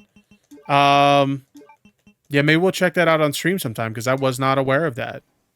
Other thing, and even just when it hits Twitter, when it hits Twitter, the Discord hits Twitter, it definitely gets. That's when it really becomes unproductive. I can say that. When it hits Twitter, the type of on both sides, how takes can get where it can potentially get and has gotten. And not everyone, obviously, that are engaged. Poppy and Zena are very true. I have seen a handful of their videos and stuff, and I really like their stuff. Big shout out to Poppy and Zena. Which, by the way, did you see the shitheads on the internet that started harassing her, Poppy, because I liked one of her tweets? It's really ridiculous. I hate that so much. I understand that these people dislike me. I think a lot of the reasons they dislike me are really dumb. But if you want to dislike me, fine. Dislike me all you want. But why do you got to harass the people who associate with me just because you don't like me? It's really annoying. On the Twitter discourse, but there's spaces where, even if whatever the intention was for the videos, the cause was lost. Like even for example, my video, I never wanted the type of like the way how on both sides. Momo in the chat says, I think SoulBunni is causing harm by wasting time on this and not real activist work. Crap like this is how right-wingers get fuel. Yeah, I agree. Escalated and did the most on both sides, and it just a whole discussion on my video got overshadowed by all these entities that were turning up the volume on things on Twitter. Again, this is Twitter. Like it became its life of its own once it hit Twitter. Yeah. And I mean, I think now there's like there's like there's also oh, sorry, go ahead. Sorry, I wasn't trying to cut you off.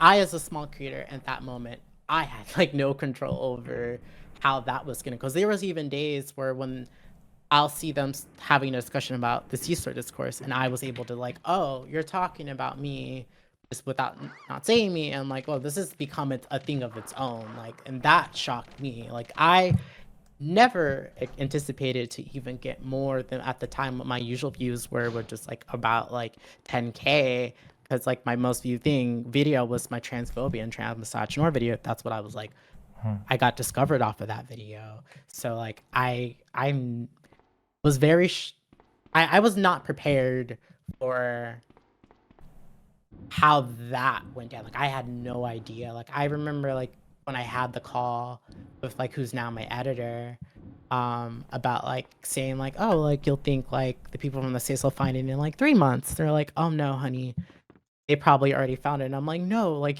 you're joking. Like, nah, like maybe in a couple weeks. But within 2 hours. This is so dishonest because as Gayfesh, who I think is no longer in the chat, but as Gayfesh pointed out earlier, prior to the release of these videos, she was hyping them up on social media as if they were going to be like a big thing, right? And then on top of that, she got promoted by 2 large creators. So it's just being blatantly dishonest. First after that call, when I went to like a housewarming party, I was wondering why my phone was blowing up. And that's when I saw the 15-second clip circulate. And from that point, like I lost all agency of like how that was like running. And some people were taking it really far. Like there was like an account that was like just like being just very, what's the word, casual, with just like wishing, not, I wouldn't say wishing, but just like being careless and not caring of like, I guess essentially wishing. I would say people definitely get like cavalier with that. Yeah, like cavalier. That's the word I was thinking of. Cavalier is that. Thank you. Yeah, they'll throw around. Cavalierly. They'll throw around pedophilia allegations. They'll throw around, you know, hope you die. That kind of shit. That's really fucking hurtful. That, in my opinion, goes way above and beyond. You know. And I've seen that today on Twitter, and I'm seeing people defend that just because it's Keffals, and I'm cringing. Like, you guys are goofy. Like all you guys that are liking this and we're commenting, and like you guys look silly. This is the part that like really bothered me during this conversation, like in the chat, listening to this conversation, that really annoyed me is she's trying to act like she is above those kind of like comments. So granted, she didn't make any comments about, you know, Keffel should die or anything like that, obviously. But she's making it seem like she's above making horrible comments towards Keffels in regards to her disagreements with Keffels or her personal feuds that she has with Keffels. But she said some pretty horrible stuff too. I mean, we're talking about Keffels here. One of the comments she made in a Twitter video she posted is she said that Keffels became, quote, Kiwi Farms 2.0. Okay? We're talking about a harassment forum that literally like engaged in a harassment campaign against Keffels to the point where they organized a swatting against Keffels, okay? A very serious thing, all right? Which led to Keffels getting PTSD, all right? And she's comparing Keffels to Kiwi Farms. That in itself is ridiculous. And if that wasn't bad enough, she went to a video where Keffels is talking about her trauma and talking about like how she suffered from this trauma so much that she fell back into substance abuse problems and was going to take her own life. She was going to make an attempt on her own life. And SoulBunni went into the comments section and referred to that as, quote, white woman tears. You can't act like you're above these people that are making these horrible fucking comments directed at Keffels when you've made horrible comments of your own. I'm sorry. You can't play that game. Like, you're not going to find me ever liking anything like that on my Twitter. You'll never, because that's like, I cringe at that. And it's just like, they don't even see. No, you won't like those tweets, but you'll mock a woman's suicide attempt. Okay. They're so caught up in the personality, so I don't even see how optically wrong that is. So I can agree with you on things like this. I do see where you're coming from, and I do agree because on a lot of it, I wouldn't say all of it is that, but I do see that side, and that side I like. I won't lie, like I'll get people like they'll cluster it up to our videos and the discourse on that, and usually like those people end up running and controlling the discourse because like they're part of the people that make it its own life, a life of its own, because that's what happened with my own, with the way things would happen in Shark. Because like I said, like people was talking to me like as like, because people like you were wishing the death on Vosh. Is like I wasn't replying to, like Vosh had left a comment and then the next day came back and left another comment and I didn't reply to either one, and I didn't block him. He's still not blocked, but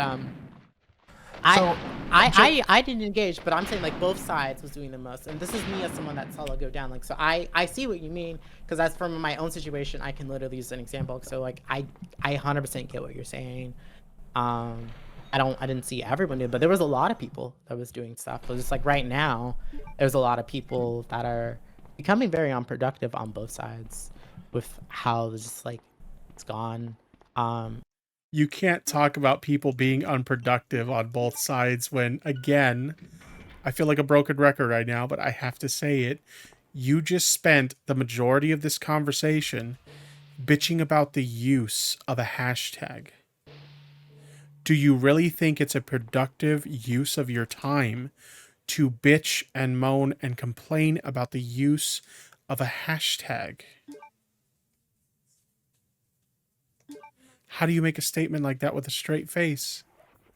It's really just boiled down to personalities and just even some of the original critiques, like the source of where the conflict that people have is like lost, because now it's just like tweeting screenshots of folks back and forth at this point. Yeah, I mean, so not to like, you know, try and close this out or anything, but I am pushing 7 hours on my stream. I just wanted to say, do you think you would agree with me with this? I'm going to make a statement. I want to see if you agree with it.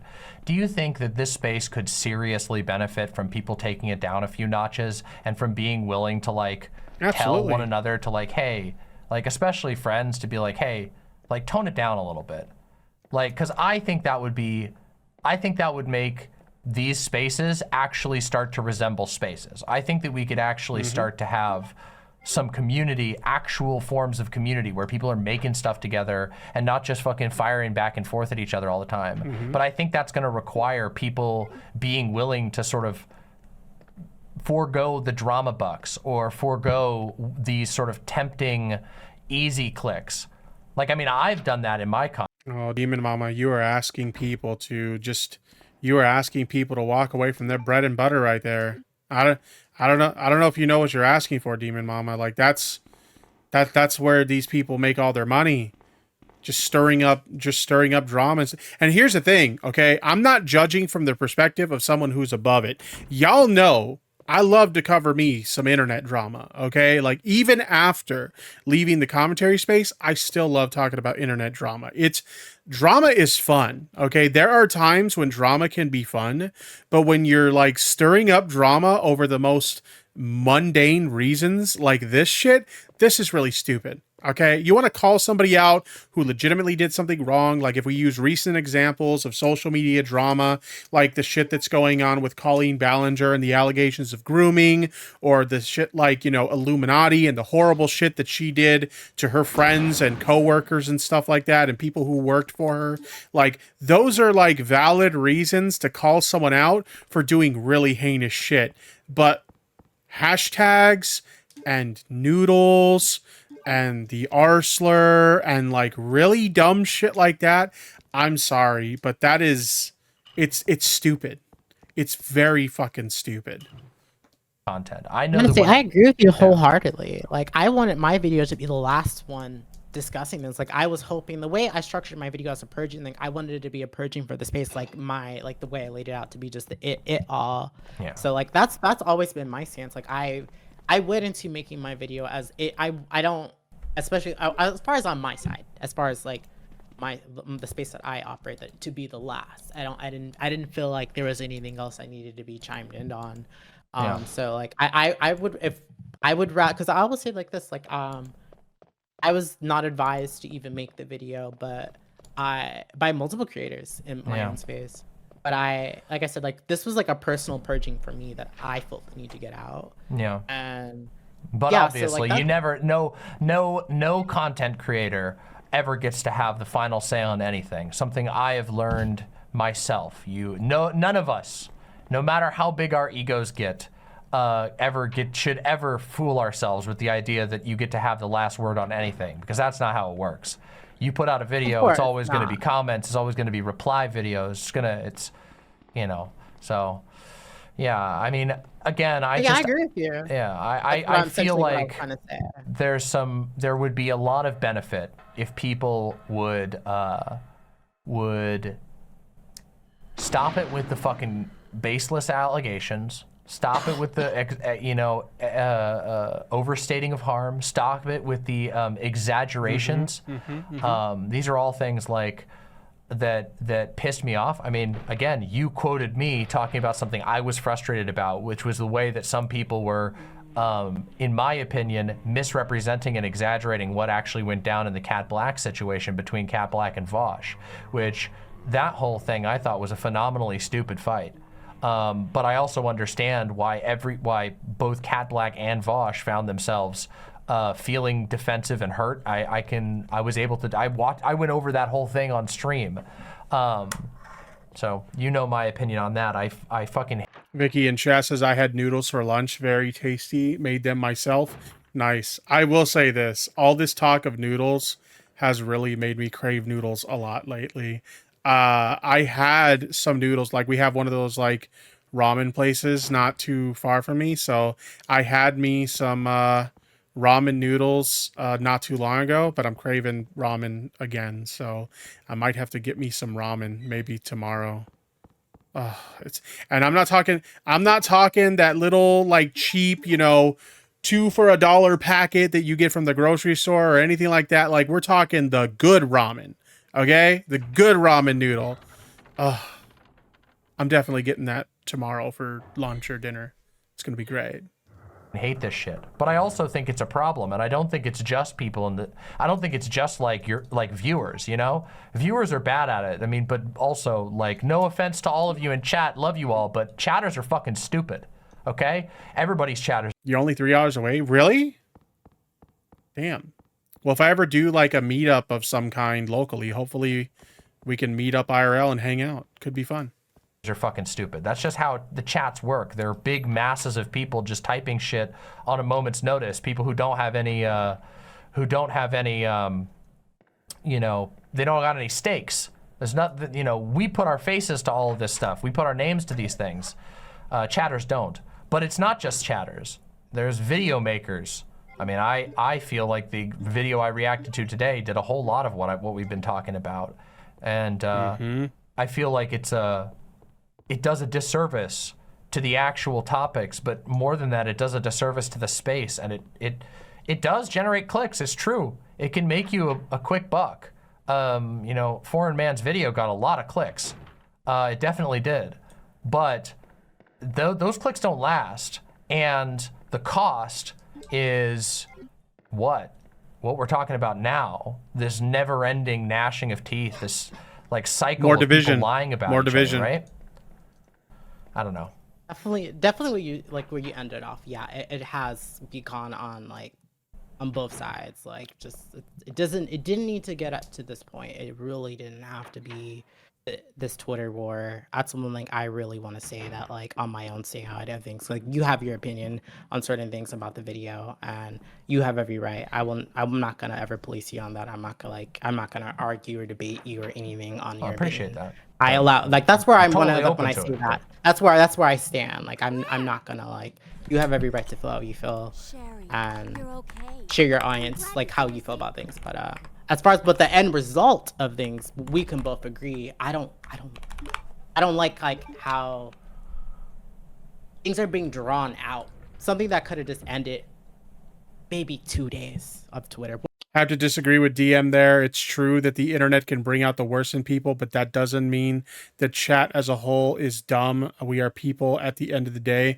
I think what she means is like, you know, oftentimes the chat, they're, especially in this situation, I could talk as somebody who was in her chat in the moment and was really frustrated because I was literally watching someone who, you know, has been harassing my friend for the past, like, going on a week now at this point, be insanely dishonest with her retelling of the events and whatnot. Like, I was fucking mad, and a lot of people in the chat were really fucking mad, okay? So, like, the chat is often there for blood, and don't lie to me, chat, okay? When I'm covering a topic where I'm going in on someone, chat, like, you guys are there for the blood.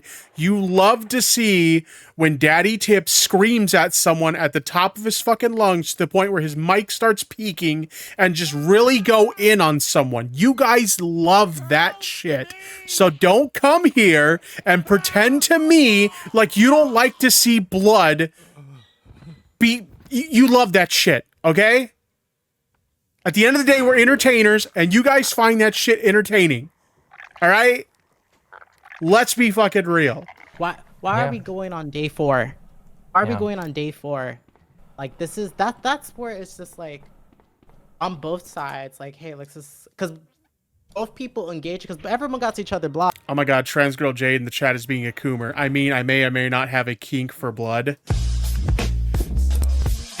I don't kink shame. Whatever you're into, you do you. I'll say blood stuff's not my thing, but I won't judge. As long as it's consensual, do whatever you want. So people are snooping on each other that are blocked and just sharing each other's screenshots. Like, y'all, stop engaging. Like, stop. Like, I see stuff about SoulBunni all day. I'm not. After I said I was welcome done, to being a creator in a space that's like. Trans girl Jade says I'm definitely a coomer. Well, you're in the right place then. Welcome to the cum zone. You know, that's part of the problem. I mean, that's part of the reason You're in why the I right got so place. fucking mad. The reason why I got so fucking mad at this video is because, I mean, I'm just like, I look at this shit and I'm just like, man, this is what makes these spaces, this is the type of behavior that makes these spaces so miserable. And I've seen it be different. You know, I was making content before most of these. Mo in the chat says, SoulBunni asks, why are we on day 4? I don't know, SoulBunni. Why are you on day 4 or day 6 when you bring it up again? Yeah, I think the funniest thing is, like, didn't she put out, I think in this conversation, she says she doesn't want to talk about it anymore. At one point, she put out a tweet saying she didn't want to talk about it anymore. And she was talking about it again today. Like, she started this meme where she promoted on Twitter a hit piece video that she was going to do on Keffels in regards to this situation, okay? And she said she was going to lock it behind her paywall on Patreon. So what did Clara do? Clara joined her Patreon so she could see the video. And she turned Clara giving her money on Patreon into harassment, right? She turned that into harassment, okay? And it spun into this meme where Clara literally lit up a live stream today where she said that she was going to harass small creators by giving them money. And it became this big thing where like her audience was donating money to her to give to small creators and to give to trans people who were getting, you know, that had GoFundMe's for sex reassignment surgery and stuff like that. It was awesome. I think we ended up raising in total like $1,600 that ended up being redistributed to creators. Like, I am so happy to be a part of her community now, because like, that is awesome that she could turn something that was, let's be honest, it was Clara being petty, right? Somebody accused her of harassing her because she gave them money, right? And she spun it into this like, I'm going to be petty, but I'm going to be petty in a way that benefits small creators and trans people. And it was like the most awesome thing to be a part of. I ended up even opening up my wallet to donate money to the cause so she can go ahead and give it to other people. It was the most awesome thing I had ever seen a creator do. Let's get some 07s in the chat for Keffels for that. But yeah, complaining that like people are like giving them money and claiming that it's like harassment or some shit. Like I have commentary bros who pay for my channel membership to like spy on my stream VODs. And I'll be honest, I think it's a little bit weird. It comes off as a little bit obsessed. But the way I see it is if they want to give me free money to spy on my members only stream VODs, whatever. It's your money. You're giving it. I'm not going to complain about free money. Go ahead and give me the money and spy on my fucking stream bots. Like, whatever you do you, okay? Thanks for the money. Actually, you know what? I have the perfect soundbite for that. Thanks for the money, dummy. There we go.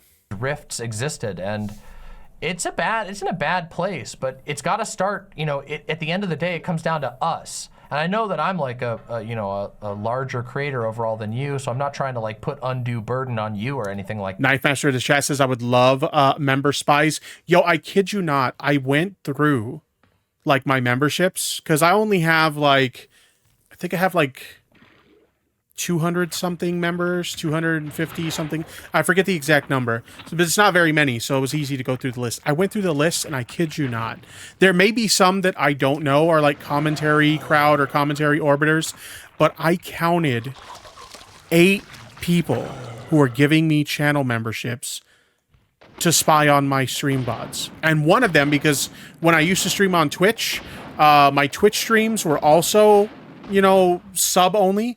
One of them gave me a Twitch sub for the same purpose.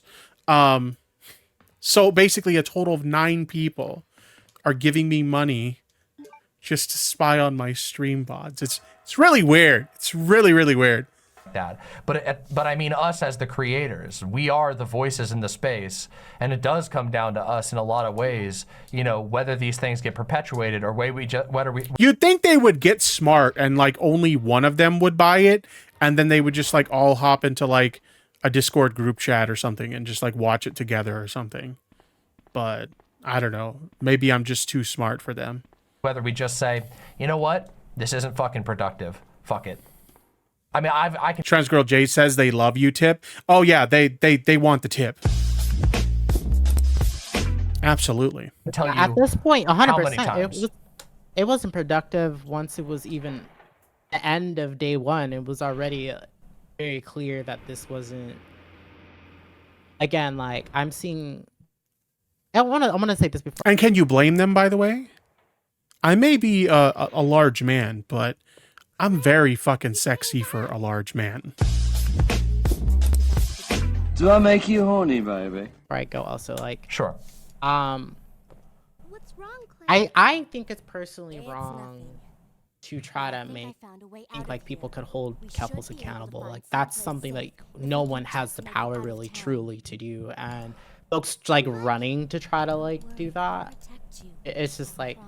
One, I personally feel like you're wasting your time. But 2, it's just like that shouldn't even be your goal. Like you can have your criticisms, but after you say your piece, people like trying to just like now so that's like at least I can like if I'm being thank you, Trans Girl like, Jade. I appreciate that. Something that I feel like because this isn't like again, these are just like things that are happening within like online, like, and again, like I said, I have my own criticisms about the divisiveness, but like, Sure. you know, I kept it that, and I'm not over here tweeting at Keffels after I make my video. It's so interesting to have criticisms about the divisiveness of like these leftist spaces when you are a contributor to a lot of that division.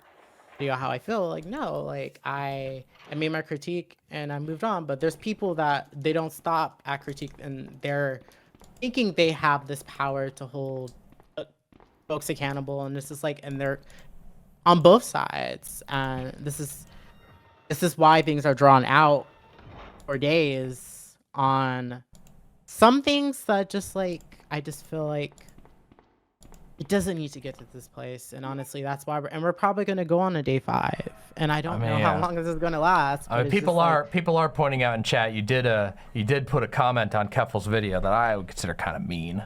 Yo, DemonMama called out the comment.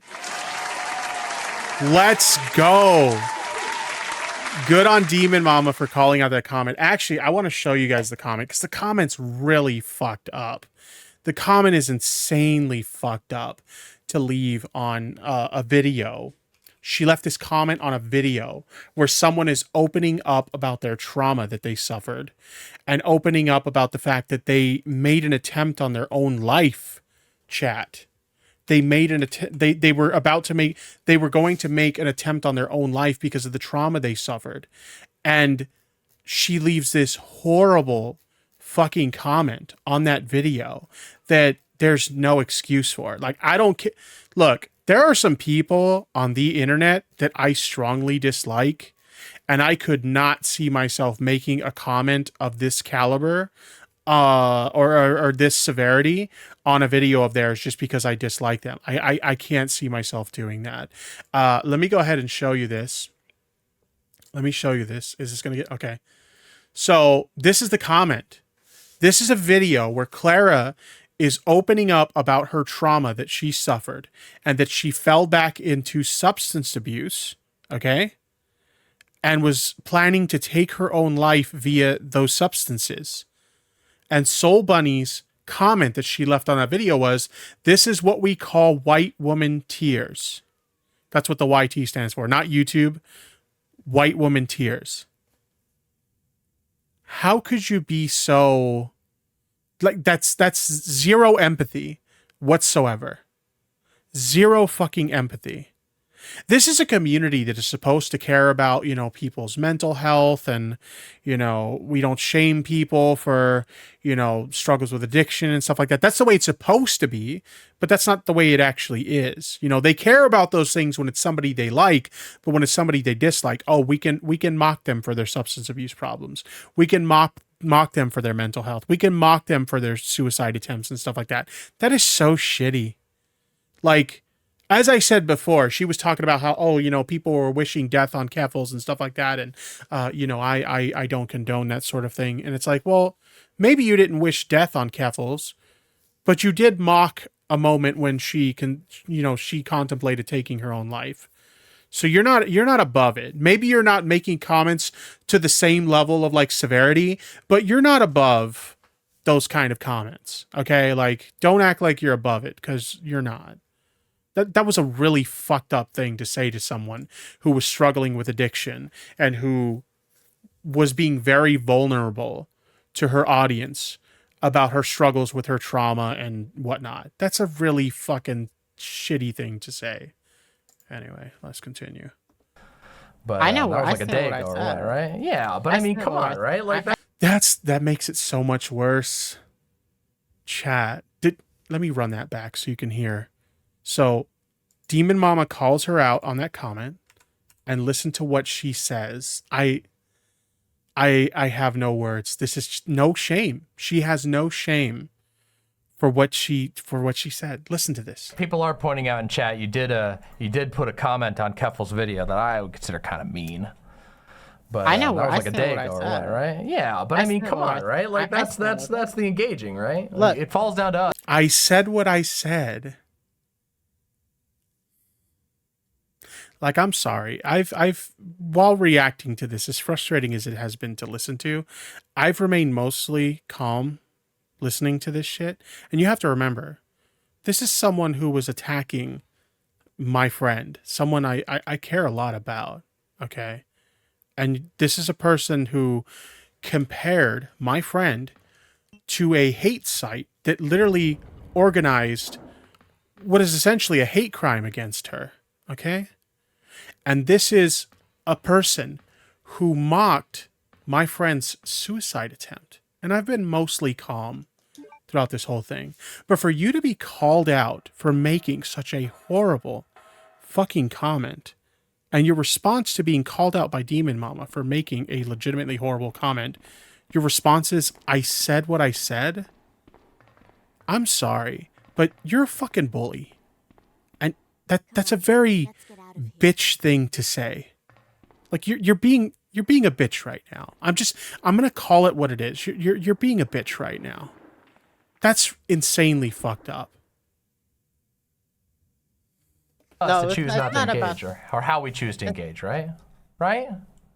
I was very intentional. Absolutely uncalled for behavior. There was no excuse for that. With that, I'm standing with what I said. When you said on her video, and I deleted it, it too, and not because I don't stand with it. I deleted it because I saw that it was pinned, and I took it as you felt like that was a and then you doubled down about it on Twitter. When she called you out for it, you doubled down about it on Twitter. Productive or whatever, right? I no, it's not about that. That's not, because I like I said, I stand with it. It's that I knew it just stirred engagement of a bunch of comments, so I just removed it for just the engagement factor. It was just very simple. Just like, I saw the email and I just removed it when I was like, I didn't even realize it was pinned until I saw my email. So, like I said, like I stand with that. And I love how petty Clara is. This bitch left this horrible fucking comment on her video, and Clara's response to it. I gotta bring up the screenshot again, because like, oh man, this is okay. Because again, I come from the drama sphere. Okay, I was very much, and still to some degree, am very much a drama content creator. Okay, I love the pettiness of Clara, because it doesn't show in this screenshot. Shit, I wish it did. But she pinned the comment. And she also hearted the comment. She's so petty, she wanted to bring as much attention to that comment as humanly possible. So the way she did it was to pin the comment and heart it. Yes, it's the pin of shame. I've done that to people. I have definitely done that to people, where somebody says something really fucking stupid in my comment section, and I think their comment is so insanely fucking stupid that I've pinned it so everyone in the comment section can see it. It's awesome. You can look at my tweets. You stand by the white woman tears, if that's what you are referring to. Yeah, that's so shitty. That's so shitty. Yeah, all right. I'm saying I stand with it, so all right, I'm not running. To me, that feels like the opposite of it. But again, we didn't have this conversation yesterday, so hopefully tomorrow it will. Maybe this conversation will encourage. This is literally like my last talking about it publicly. Anything like this. Did you notice SoulBunni said she only deleted after she noticed it? Yeah, exactly. Because again, like, she deleted it, and it wasn't that she deleted it because she felt bad about it, or it wasn't that she deleted it because she realized maybe what she said was, beyond, acceptable or anything like that. It was just, she pinned it to like strike up engagement on it, so I deleted it. But again, she went on Twitter and she doubled down on it as well. And she's like quadrupling down on it in this conversation. This was like kind of like, hey, like, if I'm gonna have anyone that I'm gonna talk about this with, I didn't expect you to even want to talk. So this is like pretty much. I'm usually like very open to it, Yeah. So like I made a tweet already like this morning, yesterday, that I'm setting the boundary, like, don't talk about Keffels to me. I didn't put her name, but and just like, I'm over it and I'm gonna move on from it, like stop engage. Like I'm just I definitely think that's a good idea. Like I'm gonna make my videos and stream and just like leaving at that. I'm leaving at that. So folks that kept like engaging and tagging me to things, they got blocked. And there's still more people out the block. They just don't respect that boundary. Yeah. But yeah. So like, but like I'm saying, like I stand with boundaries on Twitter. But everything that like I said led up to that, me setting that boundary, I stand with. So like I just want to make that show because I'm not here to like litigate what I said. I stand with it, and I explain my own reasons. And you know, folks who I know what I was very clear with myself, and sure, you know, there was a back and again, forth. my whole purpose in all of this, the only reason I even talked about this drama at all, is because I just was making myself clear that like there's nothing I'm backing down on or running from, and that's all this is. I'm not even trying to like lay them out. Just so I'm you like, know, it's okay to fucking back down on stuff sometimes. And in fact, like I mean, God, I had to learn that hardcore. Okay, like it's okay as a content creator. It's like I said before. Like sometimes you just have to take an L. Does it feel good to take an L? No, it doesn't. You kind of have to lower your pride and like. Yeah, you know, I kind of fucked this one up, you know, like it sucks when you got to do that, but like we all got to do it sometime. And it seems like SoulBunni's just one of those people that's not willing to just fucking take an L sometimes. Like, holy shit. You never want to fall into the trap of thinking you never back down, because sometimes you're just wrong, or sometimes you say something that's across the line. I mean, I once called a fucking... I'm at a point where I'm not even engaging, where like I'm not going to respond. I know where I stand, and there's no reason else to say anything else, or no video, no back and forth. Like, you know, I just it's not productive at that point. So that's basically what that is for me right now. So I know what you're saying. Yeah. But like, there's the same breath of this is a very simple decision that I made, and I know like the folks that I'm in community with know where I'm coming from and agree with me. And this isn't about like. But yeah. Anyways, that's all it is. Like, my hope in all of this is I mean, again, there's a lot of people who don't like me, and part of the sometimes I know that part of the reason that people don't like me is because it's just a simple fact. Some people really hate like anybody. Some people look for yes men, you know, and they look for you know, somebody who's gonna always agree with them. And there's a lot of people who know that I don't do that, especially knowing that I'm willing to take a personal hit and call out huge content creators by comparison, like Vosh. Some people won't associate with me because of that, but I just like to I like to hope that there is some way that we can move past the like these aging dramas, and that we can that we can break some of the habits. Lisa T in the chat says in the video where she called Shark the sea slur, she complained about people running blockchains on Twitter, but she wants her boundaries respected. Oh my God. Like, if there was ever a boundary to set on social media, it's like blocking people. Like, there was a time when I was completely anti-block, and I thought that if you, like, blocked people, you were just, like, a massive fucking pussy who couldn't handle criticism or something. It's something that I think a lot of people, especially in the space that I came from, the commentary space, where a lot of people associate blocking with, like, being a bitch. You know, and then it doesn't take long for once you've kind of built up a platform of any substantial degree, like you very quickly learn that, oh no, like there are absolutely times where it's appropriate to block someone because they're being like a real piece of shit, or like maybe they're just like spamming stupid shit in your feed, or they're just like trying to get under your skin or annoy the fuck, whatever the case may be.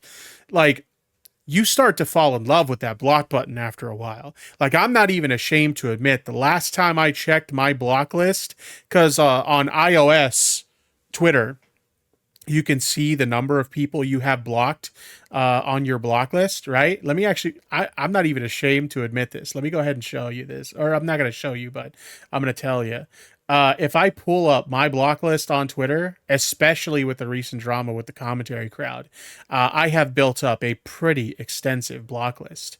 If I go to this, I have, holy shit, I have almost 1,400 people blocked on Twitter, and I have no fucks given whatsoever. If somebody's trying to be up my ass about like the most retarded shit, I have no problem whatsoever slapping the block button on you. If you're going to be a piece of shit in my replies, you will get blocked. It's plain and simple.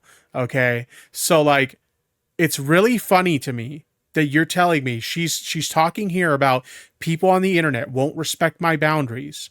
And you're going to have a video where like you're bitching about people running Twitter blockchains. Like that is literally the social media equivalent of setting up a boundary. I don't want anything to do with you, so I'm going to block you. Right? Like, what? It's that cause these things to fester for so long. Because I really do think it's bad for the space. I think it makes it miserable for creators. Creators burn out all the time. There's a lot of personal hurt. There's a lot of actual legitimate trauma that happens to creators of all kinds of stripes. I mean, God knows. I mean, I know I fucking dealt with that. And I think Keffels has. I think Vosh has. I think Professor Flowers has. I think Cat Black has. I know Cat Black has. Cat Black has been creating content and dealing with fucking freaks on the internet for longer than any of us. And I just think that's dreadful. And it makes for a space that's not enjoyable. It limits us. It means that all of us can't, nobody's gonna come hang out in this space because they think everybody's always at each other's throats, and especially if it's like a wolf crying situation where like if people say this, you know, really super crazy thing about somebody else or a really hyperbolic statement about somebody else and then that turns out not to be true, well, they feel burned out. They feel like they can't trust anybody. What I'm saying is there's a severe issue of trust. There's a severe social issue in spaces that are largely full of people who call themselves lefties, call themselves pro-social. And for such a space that should be focused on empathy and socializing it, to me it feels like there sure is a lot of bad blood and hatred and toxicity and toxic habits and toxic cycles. And there's a few key behaviors, you know? Does that make sense, what I'm trying to say, what my whole point No, of I all agree this with you is? saying, and I agree with you. Like, I see what you're trying to say, and it's, yeah, like, I don't, like I said, like, I don't think this should be going on a day 5. This has been dragged on way longer. Yeah. Like, once people say, like, hey, like, I'm not going to engage, I'm not going to say anyone's name anymore, I'm setting a boundary if you don't bring her up, or don't bring them up, etc., you know, Yeah. it should end there, at least publicly. Like, you guys can feel however you want behind the scenes amongst your friends, but just like at that, she's literally the one that keeps it going. She's talking about how this should have ended already, and she's the one that keeps it going. that point, it's just like engagement on just fans that are just like on both sides that are just like keep, like I said, when they keep doing the screenshots passing around, that's for every morning each day. It's just over. It's like it doesn't need to get there. And just like, you know, to stay blocked. And like, does she not realize like what it means to be a public figure on the internet? Like, people passing around screenshots of her saying like things that they disagree with on Twitter, like that's like the norm. Like, I've had to deal with that for the past going on 4 months now, of people like everything I tweet, everything I post in my Discord server, everything that happens on my stream, I've got clips and like screenshots galore being tweeted about me and shared about me constantly. It's just part of the gig. Is it annoying? Yeah, it's fucking annoying for sure. Especially like when people use that stuff to like misrepresent like what you're saying or what you're doing. But like, it's just, Wake up, Sherry. it shouldn't be a part of the gig, but it is. If you are a public figure in the social media space, people are going to do that shit. To me, it sounds like SoulBunni's not cut out for this. She can't handle that kind of attention. And this is something that everybody gets. I get it. Clara gets it. Vosh gets it. DemonMama gets it. You could name any creator, not even just in leftist spaces. You could name any creator in any space on the internet, and they all have to deal with this shit. And this is like the bare minimum of annoyances that creators have to deal with. Never mind the people who engage in like insane levels of actual fucking harassment, doxing, swatting, you know, trying to get, you know, your sponsors to remove you, or like, you know, harassing your family members. Like, these are actual things that most creators don't talk about. but like actual forms of harassment that people have to deal with. And her complaints are they're sharing screenshots of the things I say on Twitter. Like, I'm sorry. I don't mean to be a dick, and I would never try to discourage someone from pursuing their dreams as a content creator or anything like that. But like, if sharing screenshots of your tweets that you make on public Twitter is the thing that is upsetting you to this degree, you are not cut out for this. I'm just going to be real with you. You are not cut out for this if you can't handle that. Just don't be like, and that's kind of just where like I said, like it becomes really toxic, and it doesn't have to be. And like I said, like whatever the back and forth with what it was, but when people are done engaging, say your piece. Don't make it like a several day thing. And this goes for everyone.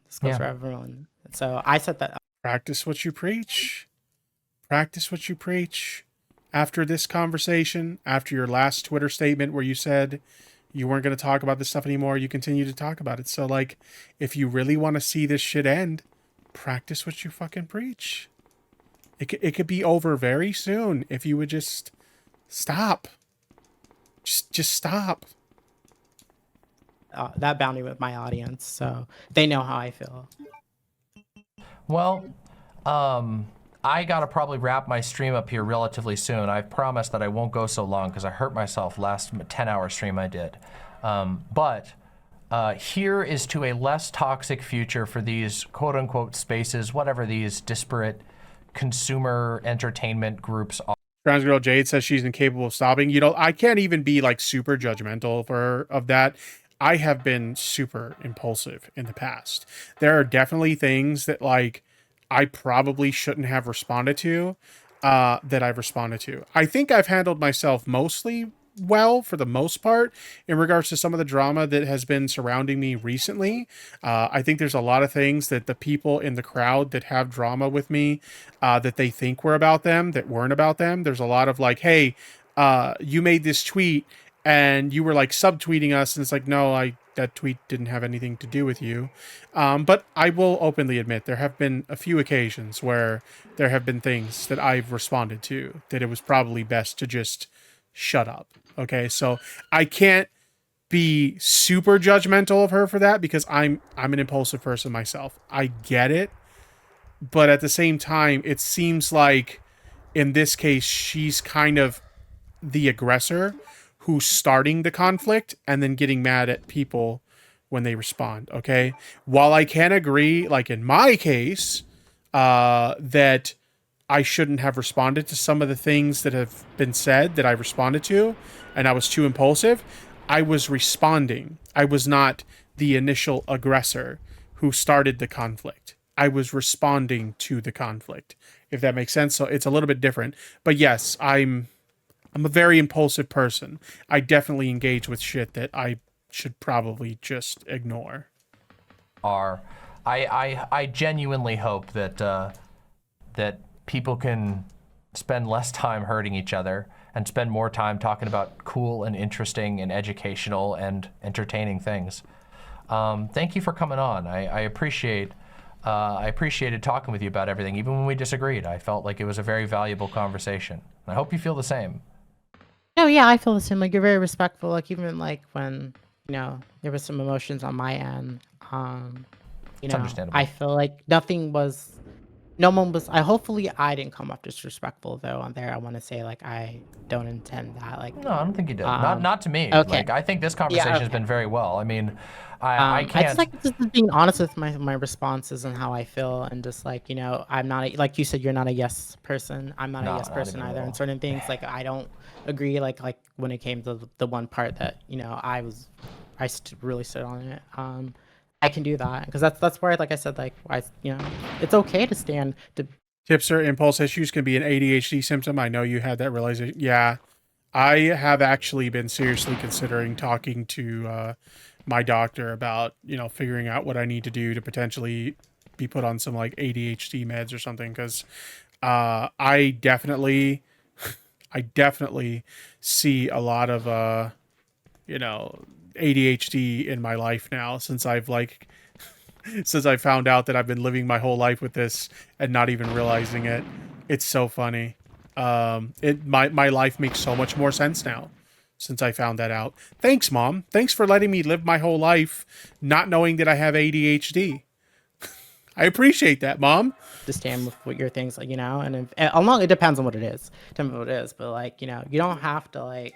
That's just like kind of like where I'm moving as far as when it comes to like space, because also like you don't. I don't know. Like I appreciate the conversation. I think if there's anyone that's come from that space, you're like. Ritalin is good. Oh no no no no no no no no! I will never ever take Ritalin. Funny enough, conversations about Ritalin is how I found out that I had ADHD. Because I took Ritalin as a really young kid. I didn't know what the fuck it was for. I just know that like when I was a kid, I was prescribed Ritalin. I had to go see a therapist every once in a while when I was a young kid. And I was put on that stuff, and like the effects of the Ritalin on me were not good. It made me never be hungry. Like I was never hungry when I took Ritalin, and as a result of that, I never ate. I got super skinny, like unhealthy levels of skinny, right? And I had no energy. I was a bump on a fucking log because I never wanted to go outside. I never wanted to, play video game. I didn't want to do anything. I just wanted to lay around and do a whole lot of nothing, right? So Ritalin. Maybe Ritalin works for some people, and that's great if it works for you.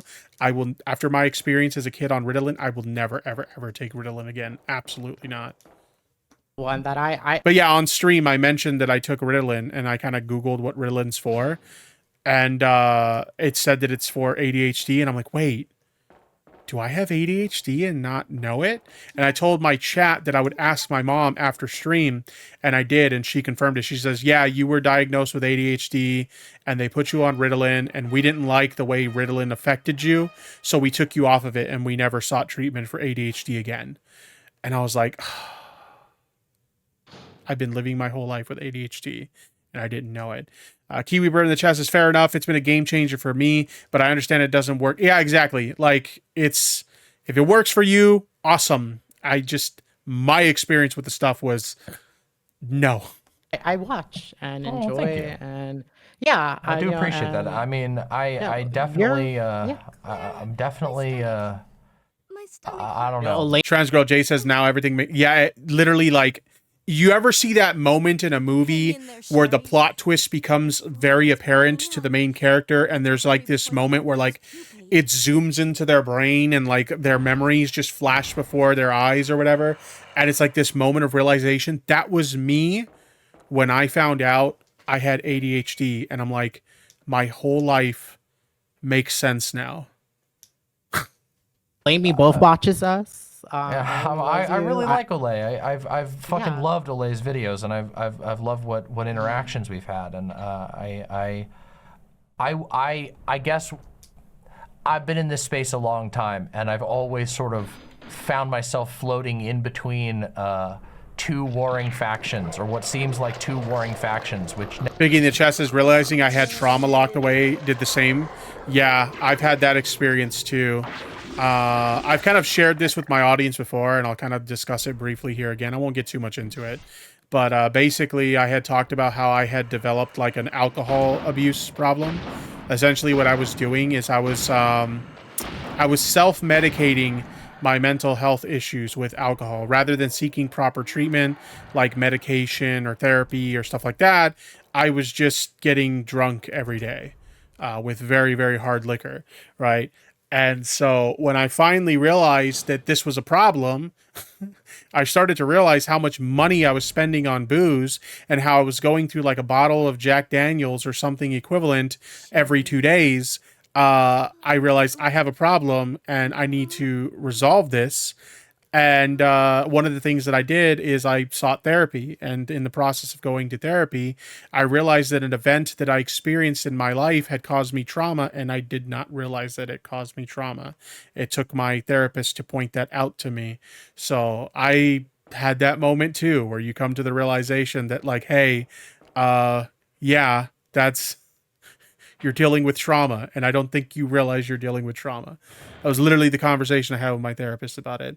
Never are fully, the lines around those factions never seem fully drawn, but people get pulled into them anyway. And I want it to stop.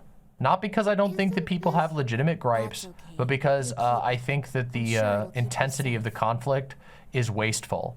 Nobody's fighting over food, you know? People are just fighting over Twitter ego. And VCC TV says 121 days dry from alcohol hypers. Let's fucking go.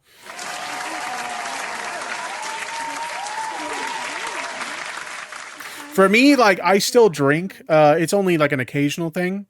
But you have to understand that, like, my problem was that I was using alcohol to self-medicate my mental health problems, right? So, like, for me, once I got my mental health problems addressed, I was able to casually drink without it being an issue anymore. But yeah, it was really bad. I mean, I was literally drinking every single day before I kind of sorted out my shit. But yeah, congratulations on that. I think people get too hurtful. I think people get out of hand. Yeah. Anyway, it was a good conversation. I really appreciate you coming on. And here's to a better future with less toxicity. Yeah, I appreciate that. Alrighty. Good night, SoulBunni. All right, everybody. Oh. Okay. I think we need some 07s in the chat for DemonMama because she's an absolute saint. The level of patience she had during that conversation, like, it's extremely admirable.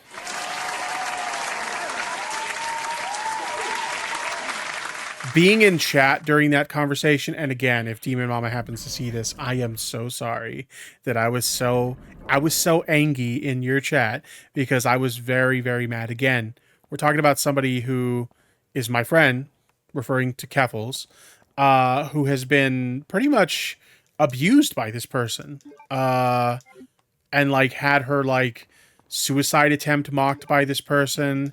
She was compared to a very horrible platform that was used to organize a hate crime against her. Like, it was nuts. And so I was very, very angry.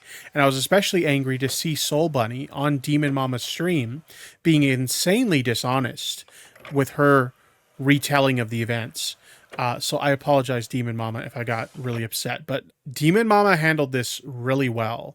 But yeah, the drama continues. SoulBunni was literally still tweeting about Keffels today.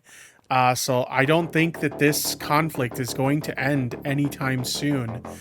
It'll be interesting to see how this plays out moving forward. But yeah, big props to DemonMama on handling this very messy situation as well as she did, because I could not have done the same at all.